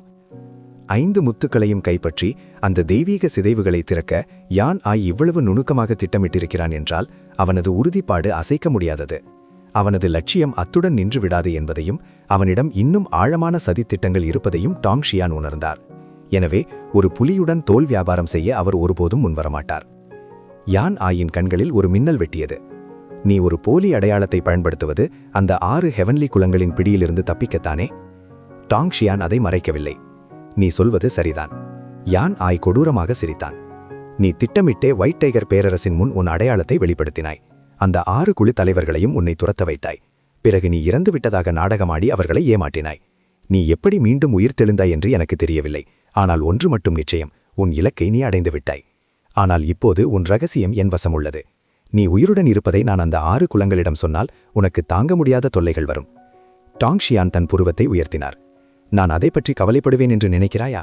நான் பட்டப்பகலில் வெளிப்படையாக நடக்க முடியாவிட்டால் உன்னால் மட்டும் முடியும் என்று நினைக்கிறாயா? உன்னை போன்ற ஒரு துரோகி இருப்பதை அறிந்தால் அந்த 6 குலங்கள் உன்னை கொல்ல தயங்காது. அவர்களது அதிகாரத்தையே நீ சவால் செய்கிறாய். யான் ஆய் ஆமோதிப்பது போல தலையசைத்தான். நம் இருவராலும் இப்போது வெளிப்படையாக நடமாட முடியாது. இருவருமே அந்த 6 குலங்களுக்கும் எதிரிகள். அப்படி இருக்கும்போது பரஸ்பர லாபத்திற்காக நாம் ஏன் ஒத்துழைக்கக்கூடாது? நீ என்ன சொல்கிறாய்? டாங் பதிலளிப்பதற்கு முன்பே அவன் தொடர்ந்தான். எதிரிக்கு எதிரி நண்பன். நாம் நண்பர்களாக மாறாவிட்டாலும் சில விஷயங்களில் தற்காலிகமாக இணைந்து செயல்படலாம் அல்லவா? உன்னிடம் இப்போது ஒயிட் டைகர் மற்றும் அசூர் டிராகன் முத்துக்கள் உள்ளன. ஆனால் என்னால் மட்டுமே. அந்த தெய்வீக சிதைவுகளை எப்படி திறப்பது என்பது எனக்கு மட்டுமே தெரியும். நாம் இணைந்து செயல்படுவோம். டாங்ஷியான் ஒரு கணம் யோசித்தார். யானாய் கூறுவதில் உண்மை இருப்பதை அவரால் மறுக்க முடியவில்லை. அவர்கள் இருவருக்கும் பொதுவான எதிரி அந்த 6 ஹெவன்லி குலங்கள்தான். அவர்களுக்குள் எவ்வளவு அவநம்பிக்கை இருந்தாலும் அந்த 6 குலங்களை தாக்குவதற்கு இது ஒரு நல்ல வாய்ப்பு. அது மட்டுமன்றி பேரரச நிலை ரகசியங்கள் மிக முக்கியமான ஒரு துருப்புச்சீட்டு. அதை தவறவிட டாங்ஷியான் விரும்பவில்லை. சரி, நாம் எப்படி ஒத்துழைக்க வேண்டும் என்று நீ நினைக்கிறாய் என்று டாங் கேட்டார். யானாய் புன்னகைத்தான். டாங்ஷியானால் இதை மறுக்க முடியாது என்று அவனுக்கு தெரியும். தற்போது நம்மிடம் 3 முத்துக்கள் மட்டுமே உள்ளன. நமக்கு இன்னும் வெர்மிலியன் பேர்ட் மற்றும் கிரின் முத்துக்கள் தேவை. வெர்மிலியன் பேர்ட் முத்தை தேடி நான் ஏற்கனவே ஆட்களை அனுப்பிவிட்டேன். இப்போது கிரின் முத்து மட்டுமே மீதமுள்ளது. டாங்ஷியான் தலையசைத்தார். அந்த கிரின் முத்து எங்கே இருக்கிறது என்று சொல். அது கிரின் குகையில் உள்ளது என்று யானாய் பதிலளித்தான். அங்கே ஒரு கொடூரமான மிருகம் அதை காவல் காக்கிறது. அதை மீட்பது சற்று கடினமாக இருக்கலாம், ஆனால் அது உன்னை தடுத்து விடாது என்று நான் நம்புகிறேன். டாங்ஷியான் ஏளனமாக சிரித்தார். சரி, அப்படியே ஆகட்டும். யானாய் தனது கையை அசைத்து ஒரு அடையாள வில்லையை வீசினான். டாங் அதை பிடித்துக் கொண்டார். நீ கிரின் முத்தை பெற்றதும் உனது ஆன்ம சக்தியின் மூலம் என்னை தொடர்பு கொள். அடுத்த கட்ட அறிவுறுத்தல்களை நான் அப்போது தருகிறேன். நல்லது, அப்படியே செய்வோம் என்று கூறிய டாங்ஷியான் அந்த வில்லையை தனது ஆடைக்குள் மறைத்துக் கொண்டார். யானாய் மீண்டும் ஹாவாய் இளவரசன் குய்ஹாவை பார்த்தான். இப்போது உன் முடிவு என்ன? குய்ஹாவ் தனது பற்களை கடித்தான். இனி இதில் எனக்கு எந்த பங்கும் வேண்டாம். இன்று டாங்ஷியான் மட்டும் அவனை காப்பாற்றி இருக்காவிட்டால் டிங்தியான்லுவும் யாவோ ஷிங்கும் அவனை கொன்றிருப்பார்கள். எந்த நேரத்திலும் தன்னை காட்டிக் கொடுக்க துணியும் ஓர் அமைப்பிடம் மீண்டும் செல்வது என்பது பைத்தியகரமானது. யானாய் மௌனமாக டாங்ஷியானை பார்த்தான். அதன் அர்த்தம் டாங்ஷியானுக்கு புரிந்தது. அவர் குய்ஹாவிற்கு பாதுகாப்பு அளிக்கவில்லை என்றால் யானாய் அந்த இடத்திலேயே அவனை கொன்றுவிடுவான். ஹாவாய் குலத்தின் பெரும்பாலானோரை டாங்ஷியான் கொன்றிருந்தாலும் அவர்களுக்கு பின்னால் ஹாவாய் தாமிகு போன்ற மகா வல்லுநர்கள் இருந்தனர். அசுர உலகின் இத்தகைய புராண வீரர்களை தன்வசப்படுத்தினால் அவர்கள் 6 ஹெவன்லி குலங்களுக்கு எதிராக பெரும் பலமாக இருப்பார்கள். நீ என்னை பின்தொடர விரும்பினால் வரலாம் என்று டாங்ஷியான் கூறினார். குய்ஹாவின் முகம் மகிழ்ச்சியில் பிரகாசித்தது. டாங்ஷியான் அவனது குலத்தினர் பலரை கொன்றிருந்தாலும் அவர்கள் வெவ்வேறு தலைவர்களுக்காக போரிட்டார்கள். உலகில் நிரந்தர பகையும் இல்லை, நிரந்தர பாசமும் இல்லை. லாபம் மட்டுமே நிரந்தரம். சொல்லப்போனால் ஹாவாய் குலம் யானாயால் வஞ்சிக்கப்பட்டது. டாங்ஷியான் அவனது உயிரை காப்பாற்றிய போதே அவர் மீதான குய்ஹாவின் கோபம் மறைந்துவிட்டது. நான் உங்களுக்கு முழு மனதுடன் விசுவாசமாக இருப்பேன் என்று குய்ஹா உறக்கம் கூறினான். அப்படியானால் எனக்காக ஒரு உதவி செய், இவனை போகவிடு என்று டாங்ஷியான் புன்னகையுடன் கூறினார். யானாய் அதை ஒரு பெரிய விஷயமாக எடுத்துக்கொள்ளவில்லை. அவனை பொறுத்தவரை ஹாவாய் குலம் என்பது ஒருமுறை பயன்படுத்திவிட்டு தூக்கி எறியும் ஒரு கருவி மட்டுமே. சரி, அப்படியே ஆகட்டும். ஒரு பயனற்ற சுமையை தேடிக்கொண்ட உனக்கு என் வாழ்த்துகள். நாம் கிளம்பலாம். யானாய் தன் கையை அசைக்க ஒரு கருந்துளை தோன்றியது. அது மாயாஜால மாஸ்டர் டிங் தியான்லு மற்றும் யாவோஷான் ஆகியோரை உள்ளே இழுத்து கொண்டது. அடுத்த நொடி ஒரு ஒலி கீற்றுடன் அவர்கள் இவ்வுலகை விட்டு மறைந்தனர். டாங்ஷியான் ஒரு கணம் மௌனமாக இருந்துவிட்டு மெல்ல சிரித்தார். அவர் ஹாவாய் இளவரசன் குய்ஹாவை பார்த்தார். நீ இப்போது கிளம்பலாம். இல்லை, நான் உண்மையாகவே உங்களை பின்தொடர விரும்புகிறேன். குய்ஹாவ் ஒரு கணம் தயங்கினான். பின் அவன் கண்கள் உறுதியடைந்தன. ஒயிட் டைகர் பேரரசும் சரி, அசூர் டிராகன் மேனரும் சரி, டாங்ஷியானின் கைகளால் ஒரு மறுபிறவி எடுத்துள்ளன. அவரை பின்தொடர்ந்தால் தானும் உயரலாம் என்று அவன் நம்பினான். உன் குலத்தினரை நான் கொன்ற அந்த பகை என்னாவது என்று டாங்ஷியான் ஒரு மெல்லிய புன்னகையுடன் கேட்டார். குய்ஹாவ் பெருமூச்சு விட்டான். அவன் முகத்தில் ஒரு கசப்பான புன்னகை படர்ந்தது. போர் உலகில் இரத்த கலரி என்பது தவிர்க்க முடியாதது. மேலான வலிமையிடம் விழுந்தவர்கள் அந்த தகுதியை பெற்றவர்களே. இப்போது ஹாவாய் குலம் பேரழிவை சந்தித்துள்ளது. 100 பேருக்கும் குறைவாகவே எஞ்சியிருக்கிறார்கள். இவ்வளவு பலவீனமான நிலையில் இருந்தால் மற்றவர்கள் எங்களை உடனே விழுங்கி விடுவார்கள். எனவே எனக்கு ஒரு வலிமையான பாதுகாவலர் தேவை.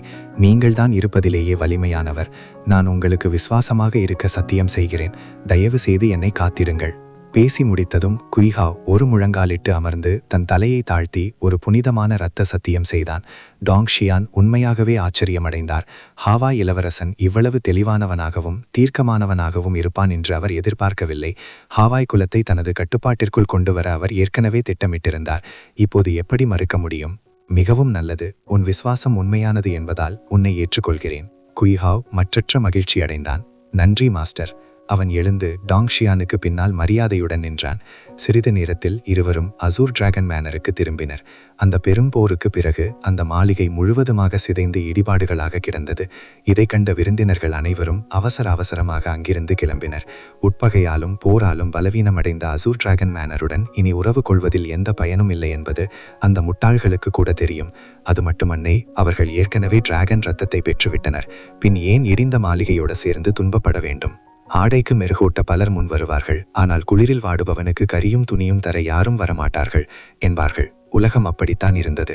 சிங்ஷியான், சிங்ஜான் மற்றும் சிங்ஃபான் ஆகியோருடன் எஞ்சியிருந்த போர் வீரர்கள் மாளிகையை சுத்தம் செய்து கொண்டிருந்தனர். அவர்கள் ஒவ்வொருவர் முகத்திலும் ஆழ்ந்த உதவியற்ற நிலையும் விரக்தியும் தெரிந்தன. ஒரே ஒரு போரில் அந்த மாபெரும் அசூர் டிராகன் மேனர் நிலைகுலைந்து போனது. மாளிகை இனி ஒருபோதும் மீளாது என்ற விரக்தி நிலவிய போது அங்கே ஒரு உருவம் மின்னியது. டாங்ஷியான் ஹாவாய் இளவரசன் குய்ஹாவுடன் அங்கே தோன்றினார். மாஸ்டர், சிங்ஷியான் வேகமாக ஓடி வந்தார். ஏன் இவ்வளவு சோகமாக இருக்கிறீர்கள்? டாங்ஷியான் புன்னகையுடன் கேட்டார். சிங்ஷியான் வருத்தத்துடன் சிரித்தார். அசூர் டிராகன் மாளிகை ஆயிரக்கணக்கான ஆண்டுகளாக நிலைத்து நின்றது. ஆனால் இன்று என்னால் அது அழிந்துவிட்டது. டாங்ஷியான் அவரது தோளை தட்டினார். அழிவு இல்லாமல் மறுபிறவி இல்லை. போலது போகட்டும். இந்த சுமையை இறக்கி வைத்துவிட்டு ஏன் ஒரு புதிய தொடக்கத்தை உருவாக்கக்கூடாது? இந்த ஒரு வாக்கியம் சிங்ஷியானுக்கு புதிய தெளிவை தந்தது. அத்தியாயம் 334. பாதி டிராகன், த ஹாஃப் டிராகன். கிரீன் டிராகன் மாளிகை எப்போதும் கிரீன் டிராகன் மலையை பாதுகாக்கும் பொறுப்பை சுமந்து வந்தது. இந்த ஒரு கடமைக்காக தலைமுறையாக மக்கள் இங்கே சிறைப்பிடிக்கப்பட்டு தங்கள் வாழ்க்கையை வீணாக்கினார்கள். இன்று மிஸ்டர் ஹுவான் என்றால் நாளை வேறொருவர் வருவார். இந்த மலை இருக்கும் வரை அந்த மாளிகைக்கு விடுதலை இல்லை. இப்போது மாளிகை அழிந்ததால் ஒரு வழியாக அனைவரும் அந்த பாரமான கடமையிலிருந்து விடுபட்டனர். சிங்ஷியான் ஆழமாக மூச்சை உள்ளிழுத்தார். என் தலைவர் சொல்வது சரிதான். இதற்கு முன் நாங்கள் அனைவரும் மிகவும் சோர்வாக இருந்தோம். அவர் திரும்பி அந்த பிரம்மாண்டமான கிரீன் டிராகன் மலையை பார்த்தார். இனிமேல் எங்களுக்கு விருப்பமில்லை என்பதல்ல, எங்களால் மலையை பாதுகாக்க முடியாது என்பதுதான் நிதர்சனம் என்று மெல்ல முணுமுணுத்தார். டாங் ஷியான் சிரித்தார். பெருமூச்சு விட தேவையில்லை, இன்னும் சிறிது காலத்தில் அந்த மலையே இல்லாமல் போய்விடும். சிங் ஷியான் அதிர்ச்சியில் உறைந்தார். மாஸ்டர், நீங்கள் என்ன சொல்கிறீர்கள்? டாங் ஷியான் அமைதியாக கூறினார். நான் கிரீன் டிராகனின் ஆன்மக்கருவை எடுக்கப் போகிறேன். அந்த சின்ன டிராகன் சமத்தாக நடந்து கொள்ளும் என்று நம்புகிறேன். நீங்கள் வேலைகளை முடித்துவிட்டு ஒயிட் டைகர் பேரரசுக்கு செல்லுங்கள். நான் பிங் என்பவரிடம் பேசி உங்களுக்கென ஒரு நிலத்தை ஒதுக்கி தருகிறேன். சிங் ஷியான் தலை வணங்கி விடை பெற்றார். எல்லாவற்றையும் ஒழுங்குபடுத்திய பிறகு டாங் ஷியான் குய்ஹாவுடன் மலையை நோக்கி பறந்தார். மேகங்களை தொடும் உயரத்தில் நின்ற அந்த மலை ஒரு மாபெரும் சக்தியை உமிழ்ந்து கொண்டிருந்தது. எவ்வளவு பெரிய வீரர்களுக்கும் அந்த மலைக்கு முன்னால் ஒருவித அச்சம் கலந்த மரியாதை தோன்றும். அருமையான அழுத்தம். டாங் ஷியான் புன்னமையுடன் தலையசைத்தார். அந்த டிராகன் எவ்வளவு வலிமையாக இருக்கிறதோ அவ்வளவு மகிழ்ச்சி அவருக்கு. அவர் முன்னோக்கி பாய்ந்தபோது திடீரென பயங்கரமான காற்று அவர்கள் மீது மோதியது. திமிர் பிடித்த காற்றை, ரிப்பிள் ஸ்ட்ரைக். குய்ஹாவின் கண்கள் கூர்மையடைந்தன. அவன் வீசிய அந்த தாக்குதல் காற்றை சிதறடித்தது. ஆனால் அடுத்த நொடியே இன்னும் ஆக்ரோஷமான காற்று மின்னல் வேகத்தில் சுழன்று வரத் தொடங்கியது. சுழல் காற்று ஒன்றுடன் ஒன்று மோதி மின்னல்களை உருவாக்கியது. அறிவற்ற மனிதர்களே, இவ்விடத்தை விட்டு ஓடுங்கள், இல்லையேல் சாவு நிச்சயம். ஒரு மாபெரும் ஆன்மக்குரல் அங்கிருந்த மௌனத்தை கிழித்தது. அந்த ஆன்மக்குரல் இருவரின் ஆன்மீக உணர்விலும் இடியைப் போல முழங்கியது. குய்ஹாவ் திடுக்கிட்டான். என்ன ஒரு பயங்கரமான ஆன்ம சக்தி! இந்த கிரீன் டிராகனிடம் ஏற்கனவே உண்மையான டிராகனின் தேஜஸ் தென்படுகிறது. டாங் ஷியான் மெலிதாக புன்னகைத்தார். அற்புதம்! அவர் சாதாரணமாக கையை அசைக்க விண்வெளி பிளந்து அந்த சுழற்காற்றுகளை மீண்டும் ஒருமுறை சிதறடித்தது. திமிர் பிடித்தவனே! காதுகளை பிளக்கும் ஒரு கர்ஜனை எதிரொலித்தது. மொத்த கிரீன் டிராகன் மலையும் பலமாக அதிர்ந்தது. பாறைகள் மழையென சரிந்தன. வானமும் பூமியும் நடுங்கின. மேகங்கள் கொதித்தன. புயல் மேகங்களுக்கு இடையிலிருந்து 1000 ஜாங் நீளமுள்ள ஒரு மரகத நிற உருவம் வெளிப்பட்டது. அதன் பிரம்மாண்டமான தலை வானை கிழித்து கொண்டு நின்றது. அதற்கு கீழே டாங் ஷியானும் குய்ஹாவும் வெறும் 2 சிறிய எறும்புகளைப் போல தெரிந்தனர். அந்த டிராகனின் கண்ணின் அளவில் கூட அவர்கள் இல்லை. கடவுளே, என்ன ஒரு அழுத்தம்! இந்த டிராகன் ஏற்கனவே பாதி டிராகன் உருவத்தை அடைந்து விட்டது. குய்ஹாவ் அந்த அரக்கத்தனமான மிருகத்தை பார்த்து மூச்சை இழுத்து பிடித்தான். டாங் ஷியான் முற்றிலும் அமைதியாக இருந்தார். சொல்லப்போனால் அவர் சற்று ஏமாற்றமடைந்தவராக தெரிந்தார். 4 செலஸ்டியல் மிருகங்கள் என்பவை உன்னதமான தெய்வீக படைப்புகள். அவை எப்படி இங்கே வசிக்க முடியும்? இதற்கு முன் பார்த்த ஒயிட் டைகரும் இதுவும் வெறும் தெய்வீக இரத்த வழித்தோன்றல்கள் மட்டுமே. மில்லியன் கணக்கான ஆண்டுகள் பரிணாம வளர்ச்சி அடைந்து அவற்றின் தெய்வீக இரத்தம் வலுப்பெற்ற பின்னரே அவை உண்மையான தெய்வீக மிருகங்களாக மாறும். அவர்களுக்கு முன்னால் இருந்த இந்த கிரீன் டிராகன் தன் உடலின் பாதினை டிராகனாக மாற்றியிருந்தது. அதன் உடல் முழுவதும் மின்னும் பச்சை நிற செதில்களால் மூடப்பட்டிருந்தது. ஒவ்வொரு செதிலிலும் மர்மமான குறிகள் பொறிக்கப்பட்டிருந்தன. இவை செலஸ்டியல் தாவோ முத்திரைகள். இவை வானத்திலிருந்தும் பூமியிலிருந்தும் ஆற்றலை தன்னிச்சையாக உறிஞ்சும் வல்லமை கொண்டவை. தெய்வீக மிருகங்களின் சிறப்பு என்னவென்றால் அவை தியானமோ பயிற்சியோ இல்லாமலேயே இயற்கையாகவே வலிமை பெறும். போர்க்கலை நிலைகள் அவற்றுக்கு பொருந்தாது. இந்த பாதி டிராகன் ஏற்கனவே ஹோலி சின்குவான் நிலையை எட்டியிருந்தது. ஒரு சாதாரண சின்குவான் வீரரே பயங்கரமானவர் என்னும்போது தெய்வீக மிருகத்தின் பிறவி வலிமையும் சேர்ந்தாள். ஹாவா இளவரசன் குய்ஹாவ் பயத்தில் நடுங்கினான். அவனுக்கு வேர்வை மழையென வழிந்தது. மிகவும் மிகவும் பயங்கரமானது. ஹாவா இளவரசன் பயத்தில் உறைந்து நின்றான். எதிர்த்து போராட கையை உயர்த்தக்கூட அவனுக்கு தைரியமில்லை. அற்ப மானுடர்களே, உங்கள் அழுக்கு கால்களால் எனது புனித மலையை தீண்ட துணிந்து விட்டீர்களா? இப்போதே வெளியேறுங்கள், இல்லையேல் செத்து மடியுங்கள். அந்த பாதி டிராகன் தன் வாயை திறந்தது. அதன் குரல் உலக அழிவின் இடிமுழக்கத்தைப் போல கேட்டது. அந்த அதிர்வில் அவர்களின் ஆடைகள் படபடத்தன. டாங் ஷியான் கைகளை கட்டிக்கொண்டு குளிர்ந்த முகபாவனையுடன் நின்றார். ஓ, இவ்வளவு காலம் நாங்கள் உன்னை பாதுகாத்ததுக்கு நீ தரும் மரியாதை இதுதானா? என்னை நீங்களா பாதுகாத்தீர்கள்? அது உங்கள் கடமை அல்லவா என்று அந்த பாதி டிராகன் ஏளனம் செய்தது. அந்த கிரீன் டிராகன் ஆணவத்துடன் முழங்கியது. டாங் ஷியான் புன்னகைத்தார். மனிதர்களிடையே ஒரு பழமொழி உண்டு, செய்த உதவிக்கு நன்றி கடன் செலுத்த வேண்டுமென்று. இவ்வளவு காலம் நாங்கள் உன்னை பாதுகாத்ததற்கு கைமாறாக நீ ஏதாவது தர வேண்டாமா? அந்த பாதி டிராகன் ஏளனமாக சிரித்தது. அப்படியானால் உனக்கு தேவை டிராகன் ரத்தமா என்று கேட்டபடியே தன் வாளை ஒருமுறை சுழற்றியது. ஒரு மனித தலையின் அளவில் இருந்த ஒரு டிராகன் இரத்தக்கல் டாங்ஷியானை நோக்கி வந்து விழுந்தது. நல்ல தரம்தான் என்று அதை பார்த்த டாங்ஷியான் இன்னும் சத்தமாக சிரித்தார். ஒரே ஒரு உயர்தர கல்லை தந்துவிட்டு இதையே ஒரு பெரிய விஷயமாக பேசுகிறாயே? அந்த டிராகன் பெருமையுடன் மூச்சிரைத்தது. உனக்கு நான் எதை தந்தாலும் அது உனக்கு கிடைத்த பாக்கியம். நன்றி கெட்டவனாக இருக்காதே. நான் வெளியேற்றும் கழிவு கூட உங்கள் இனத்திற்கு ஒரு உன்னதமான பரிசுதான். அதை நீ பணிவுடன் ஏற்றுக்கொள்ள வேண்டும். டாங்ஷியான் தன் தலையை அசைத்தார். நீ இப்படி சொல்வதால் நான் உன்னோடு போரிடும்போது எனக்கு எந்தவித குற்ற உணர்ச்சியும் இருக்காது. அந்த டிராகன் ஆத்திரத்தில் கர்ஜித்தது. அதன் உடல் முழுவதும் நடுங்கியது. சுற்றிலும் ஆற்றல் அலைகள் சீறி பாய்ந்தன. நீ உண்மையிலேயே எல்லையற்ற துணிச்சல்காரன்தான். ஒரு அற்ப மனிதனான நீ என்னையே தாக்குவதை பற்றி பேசுகிறாயா? உனக்கு முற்றிலும் புத்தி பேதலித்து விட்டது. அப்படியானால் நான் உனக்கு இனி எவ்வித மரியாதையும் காட்டத் தேவையில்லை. அது தன் வாளை ஆக்ரோஷமாக வீசி ஒரு பெரும் சுழற்காற்றை உருவாக்கியது. டாங்ஷியான் தாக்க தயாரானார். ஆனால் குய்ஹாவ் குறுக்கிட்டு முன்னே வந்தான். மாஸ்டர், இதை நான் கவனித்துக் கொள்கிறேன். அவனது கைகள் மின்னல் வேகத்தில் அசைந்தன. அவன் வீசிய ஹாவாய் ரிப்பிள் பிளாஸ்ட் அந்த சுழற்காற்றை கிழித்தது. அத்தகைய பயங்கரமான எதிரிக்கு முன்னால் அவன் இன்னும் லேசாக நடுங்கினாலும் டாங்ஷியானிடம் தன் திறமையை நிரூபிக்க வேண்டுமென்ற வெறியில் தன் பற்களை கடித்துக்கொண்டு உறுதியாக நின்றான். Huge ascension kill. குய்ஹவ் தன் காலை தரையில் ஓங்கி உதைத்து கைகளில் மகா ஆத்மசக்தியை திரட்டினான். தன் உடலை பம்பரமாக சுழற்றி அந்த பாதி டிராகனை நோக்கி பாய்ந்தான். இது ஹாவாய் குலத்தின் ஒரு இரகசிய வித்தை.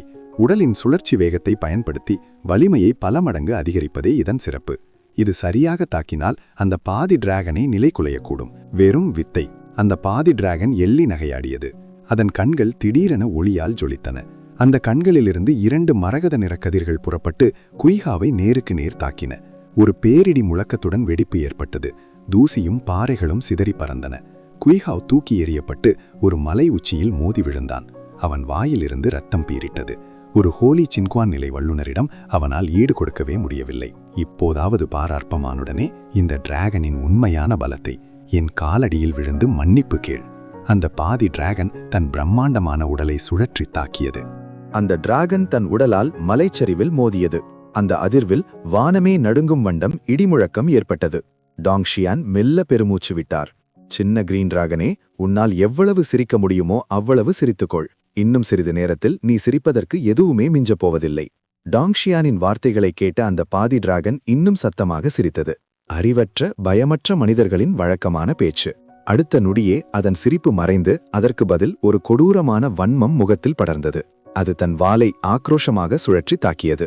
அந்த பிரம்மாண்டமான வாள் காற்று, நெருப்பு மற்றும் மின்னல் புயலை தன் பின்னே இழுத்து கொண்டு வந்தது. விண்வெளியே செவிடாகும் வண்ணம் கர்ஜனைகள் எழுந்தன. இத்தகைய ஆற்றல் ஒரு இன்யாங் செயின்ட்ரம் வீரரை கூட ஒரே நொடியில் இரத்தக்கூழாக மாற்றிவிடும். தூரத்திலிருந்து இதை பார்த்து கொண்டிருந்த கியூஹாவ் பயத்தில் வெளிரி போனான். மாஸ்டர், எச்சரிக்கையாக இருங்கள். அந்த பாதி டிராகனின் முகம் ஒரு விகாரமான உருமலாக மாறியது. மிகவும் தாமதம். செத்து மடி. ஒரு பேரழிவு வெடிப்பு ஏற்பட்டது. வானமெங்கும் ரத்தம் தெளித்தது. அத்தியாயம் 335. திருப்புமுனை. செயின்ட்ரம். Breakthrough. செயின்ட்ரம். பூம். வானமும் பூமியும் சிதறுவது போல இருந்தது. தரை அதிர்ந்தது. பாறைகள் நாலாபுரமும் பறந்தன. சிதறிய இரத்தத்திற்கு மத்தியில் குய்ஹாவ் இதயம் படபடவென துடிக்க அப்படியே திகைத்து நின்றான். டாங்ஷியான் உண்மையிலேயே இருந்து விட்டாரா? இப்பதான் அவர் மீது விசுவாசம் கொண்டான். அதை நம்ப குய்ஹாவ் மறுத்தான். அதே சமயம் பயந்தான். ஆனால் அந்த பாதி டிராகனின் முழு பலமும் கொண்ட தாக்குதல் அது. டாங்ஷியான் இன்னும் செயின்ட்ரம் நிலையை கூட அடையாதவர். அவர் அந்த நிலையை அடைந்திருந்தாலும் கூட இந்நேரம் இரத்தக்கூழாக மாறியிருக்க வேண்டும். குய்ஹாவ் திகைத்து நின்ற அதே வேளையில் அந்த பாதி டிராகனிடமிருந்து ஒரு பயங்கரமான வேதனை நிறைந்த அலறல் கேட்டது. ஆ! அது வெறித்தனமாக துடித்து திகிலுடன் பின்வாங்கியது. அங்கே ஒரு ஆச்சரியமான காட்சி அரங்கேறியது. அந்த மிருகத்தின் உடலிலிருந்து 10 ஜாங் நீளமுள்ள வால் துண்டிக்கப்பட்டு தனியாக விழுந்தது. டிராகன் ரத்தம் வானத்தில் பீரிட்டு அடித்து பூமியில் மழையாக பொழிந்தது. அடுத்த கணம் ஒரு அதிசயம் நிகழ்ந்தது. வாடிப்போயிருந்த புற்கள், பூக்கள் மற்றும் மரங்கள் காடாக வளரத் தொடங்கின. அரிய வகை மூலிகைகள் மண்ணை துளைத்து கொண்டு முளைத்தன. டிராகன்கள் என்பவை உன்னதமான தெய்வ மிருகங்கள். அதிலும் கிரீன் டிராகன் என்பது உயிர் மற்றும் வாழ்வின் அடையாளமான 4 வானுலக ஆவிகளில் ஒன்று.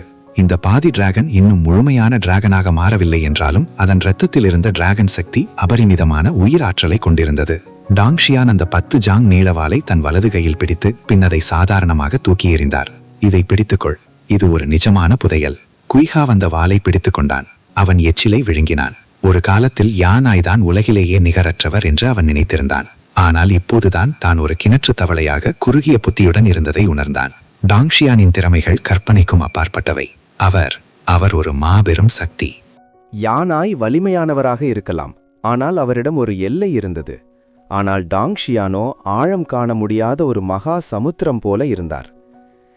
நீ என்ன மாதிரியான ஆள்? அந்த பாதி டிராகன் வேதனையிலும் அச்சத்திலும் ஊளையிட்டது. டாங்ஷியான் புன்னகைத்தார்.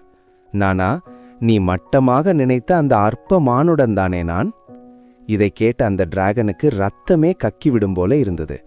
என் வாளை ஒரே அடியில் பிடுங்கி எறிந்துவிட்டு உன்னை நீயே அற்ப மானுடன் என்று சொல்கிறாயே, விளையாடுகிறாயா? டாங்ஷியான் நெருங்கி வருவதைக் கண்டு அது பதற்றமடைந்தது.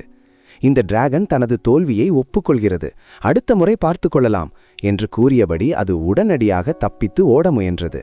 எளியவர்களை மட்டும் வம்புக்கு இழுக்கும் அந்த பயந்தாங்குழி மிருகத்தை பார்த்து டாங்ஷியான் தன் தலையை அசைத்தார். அவர் ஒரு நொடியில் மின்னல் வேகத்தில் நகர்ந்து அந்த டிராகன் தப்பிக்கும் பாதையை மறித்தார். போக வேண்டுமா? நீ என்னதான் நினைத்து கொண்டிருக்கிறாய்? அந்த டிராகன் திடீரென தன் கண்களை விரித்தது. அதிலிருந்து 2 ஒளிக்கற்றைகள் சீறி வந்தன. தொலைவில் இருந்த குய்ஹாவ் பயத்தில் கத்தினான். அந்த ஒளிக்கற்றைகள்தான் சற்று முன் அவனை நிலை தடுமாறச் செய்தவை. அவை பயங்கரமான டிராகன் தேஜஸ் கொண்டவை. மாஸ்டர், எச்சரிக்கையாக இருங்கள். டாங்ஷியானின் மனம் இயங்கியது. அவரது முடிவிலா உலகம் வெளிப்பட்டது. அந்த பச்சை நிற ஒளித்தூண்கள் கடலில் விழும் துளிகளைப் போல அந்த உலகிற்குள் விழுந்து ஒரு சிறு சலனத்தை கூட ஏற்படுத்தாமல் மறைந்தன. என் ஆன்ம உலகம், இது எப்படி சாத்தியம்? அந்த பாதி டிராகனின் கண்கள் பிதுங்கின. ஒருவன் தன் ஆன்ம உலகத்தை ஒரு திடமான நிலமாக மாற்ற முடியும் என்பதையோ, அது தனது டிராகன் தாக்குதலை தாங்கும் என்பதையோ அது கண்டதே இல்லை. இவன் மனிதனே இல்லை, ஒரு பிறவி அரக்கன். உன்னால் முடிந்ததை செய்துவிட்டாய் சின்ன டிராகனே. உன்னை கொல்ல எனக்கு விருப்பமில்லை. ஆனால் உனது மரணம் எனது முடிவிலா உலகத்தை இன்னும் பிரம்மாண்டமாக்கும். எனவே உன்னை நான் பலி கொடுத்துத்தான் ஆக வேண்டும்.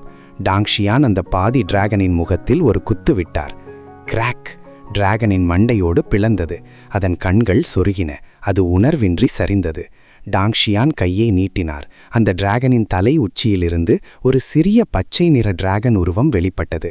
அது வெளியே வந்தவுடனே தப்பிக்க துடித்தது. ஆனால் டாங்ஷியானின் ஆன்ம கட்டுப்பாட்டில் அந்த சிறு டிராகனால் நகரக்கூட முடியவில்லை. இதுதான் அந்த பாதி டிராகனின் டிராகன் ஆன்மா. டாங்ஷியான் ஒரே ஒரு எண்ணத்தால் அதன் கடைசி சித்தம் வரை அனைத்தையும் அளித்தார். சிஸ்டம், எனக்கு 10,000 மடங்கு பெருக்கத்தை வழங்கு. டிங்!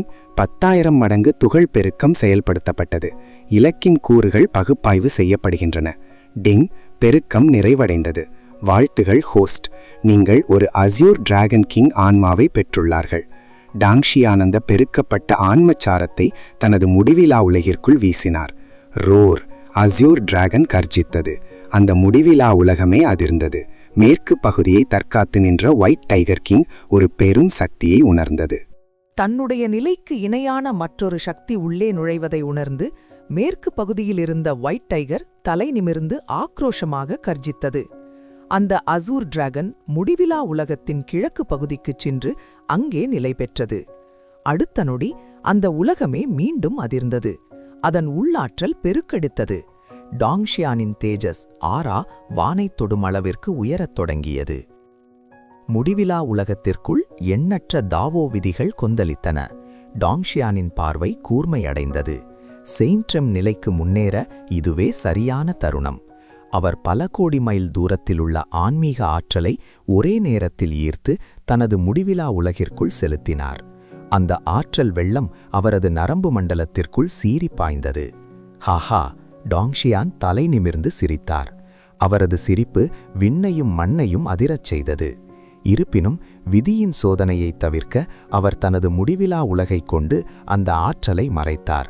இல்லையெனில் இவ்வளவு பெரிய முன்னேற்றம் நிச்சயம் ஹெவன்லி தாவோவின் கோபத்தை தூண்டி தெய்வீக தண்டனைக்கு வழிவகுத்திருக்கும். கடந்த முறையே அது இரத்த மின்னல் சோதனையாக இருந்தது. இந்த முறை இன்னும் பயங்கரமாக இருந்திருக்கும். டாங்ஷியான் பயப்படவில்லை. ஆனால் அதை ஒரு தேவையற்ற தொல்லையாக கருதினார். ஒரு சோதனை நடந்தால் ஒரு நாள் வீணாகும். மின்னலால் தன்னை ஒன்றும் செய்ய முடியாது என்கிறபோது எதற்கு அந்த வீண் வேலை? இதை பார்த்து கொண்டிருந்த குய்ஹாவ் அப்படியே சிலையாக உறைந்து போனான். பொதுவாக செயின்ட்ரம் நிலையை அடைவது என்பது கோடியில் ஒருவருக்கு கூட சாத்தியமில்லாத ஒன்று. ஆனால் டாங்ஷியான் அதை சாப்பிடுவது அல்லது தண்ணீர் குடிப்பது போல மிக சாதாரணமாக செய்து முடித்தார். இது ஒரு மனிதனால் சாத்தியமா?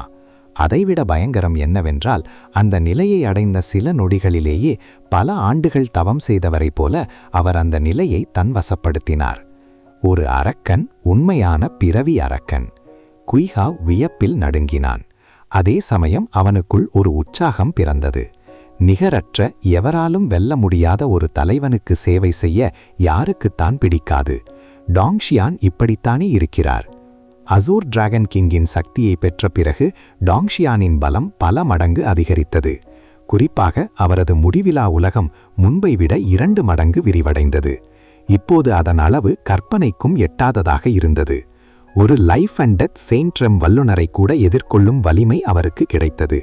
முழு உலகமே தன் காலடியில் இருப்பது போன்ற ஒரு உணர்வு அவருக்கு ஏற்பட்டது. டாங்ஷியான் கைகளை கட்டிக்கொண்டு வானத்தை பார்த்தார். இப்போது அவரது இலக்கு மாறிவிட்டது. இனி அது வெறும் யூஃபான் மட்டும் அல்ல. டாங்ஷியானின் இலக்கு இப்போது இன்னும் உயர்ந்த நிலைகளை நோக்கி திரும்பியது. அந்த 6 ஹெவன்லி குலங்கள் எம்மாத்திரம்? அவை அவரது பாதையில் இருக்கும் வெறும் கால் தேக்கும் கற்களாகவே மாறும். ஏனெனில் உலகம் அந்த 6 குலங்களோடு முடிந்துவிடவில்லை. செயின்ட்ரம் நிலைக்கு உயர்ந்த பிறகு அவரது தாவோ விதிகள் முழுமையடைந்தபோது இதற்கும் மேலான உயர்ந்த நிலைகள் தன்னை தேடி காத்திருப்பதை அவர் உணர்ந்தார். அவர் கண்களை மூடி தனது தாவோ இதயத்தை நிலைப்படுத்தினார். இப்போது ஹெவன்லி தாவோவுக்கு அப்பால் இருக்கும் விஷயங்களை பற்றி சிந்திப்பது மிக முன்கூட்டிய ஒன்றே. தற்போதைய முக்கிய பணி அந்த 6 ஹெவன்லி குலங்களையும் அழிப்பதுதான். வாழ்த்துகள் மாஸ்டர், நீங்கள் செயின்ட்ரம் நிலையை எட்டிவிட்டீர்கள் என்று குய்ஹாவ் கவனமாக முன்வந்து கூறினான். டாங்ஷியான் மெலிதாக புன்னகைத்தார். இது சாதாரணமான ஒன்றுதான். இதில் வாழ்த்துவதற்கு என்ன இருக்கிறது? குய்ஹாவ் திடுக்கிட்டான்.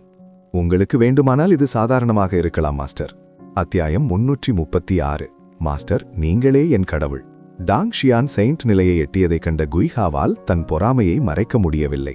அவன் பல ஆண்டுகளாக பாதி செயின்ட் நிலையிலேயே தேங்கி கிடக்கிறான். ஹாவாய் குலத்தின் உடல் அமைப்பும் பயிற்சி முறைகளும் மற்ற இனங்களை விட முற்றிலும் மாறுபட்டவை.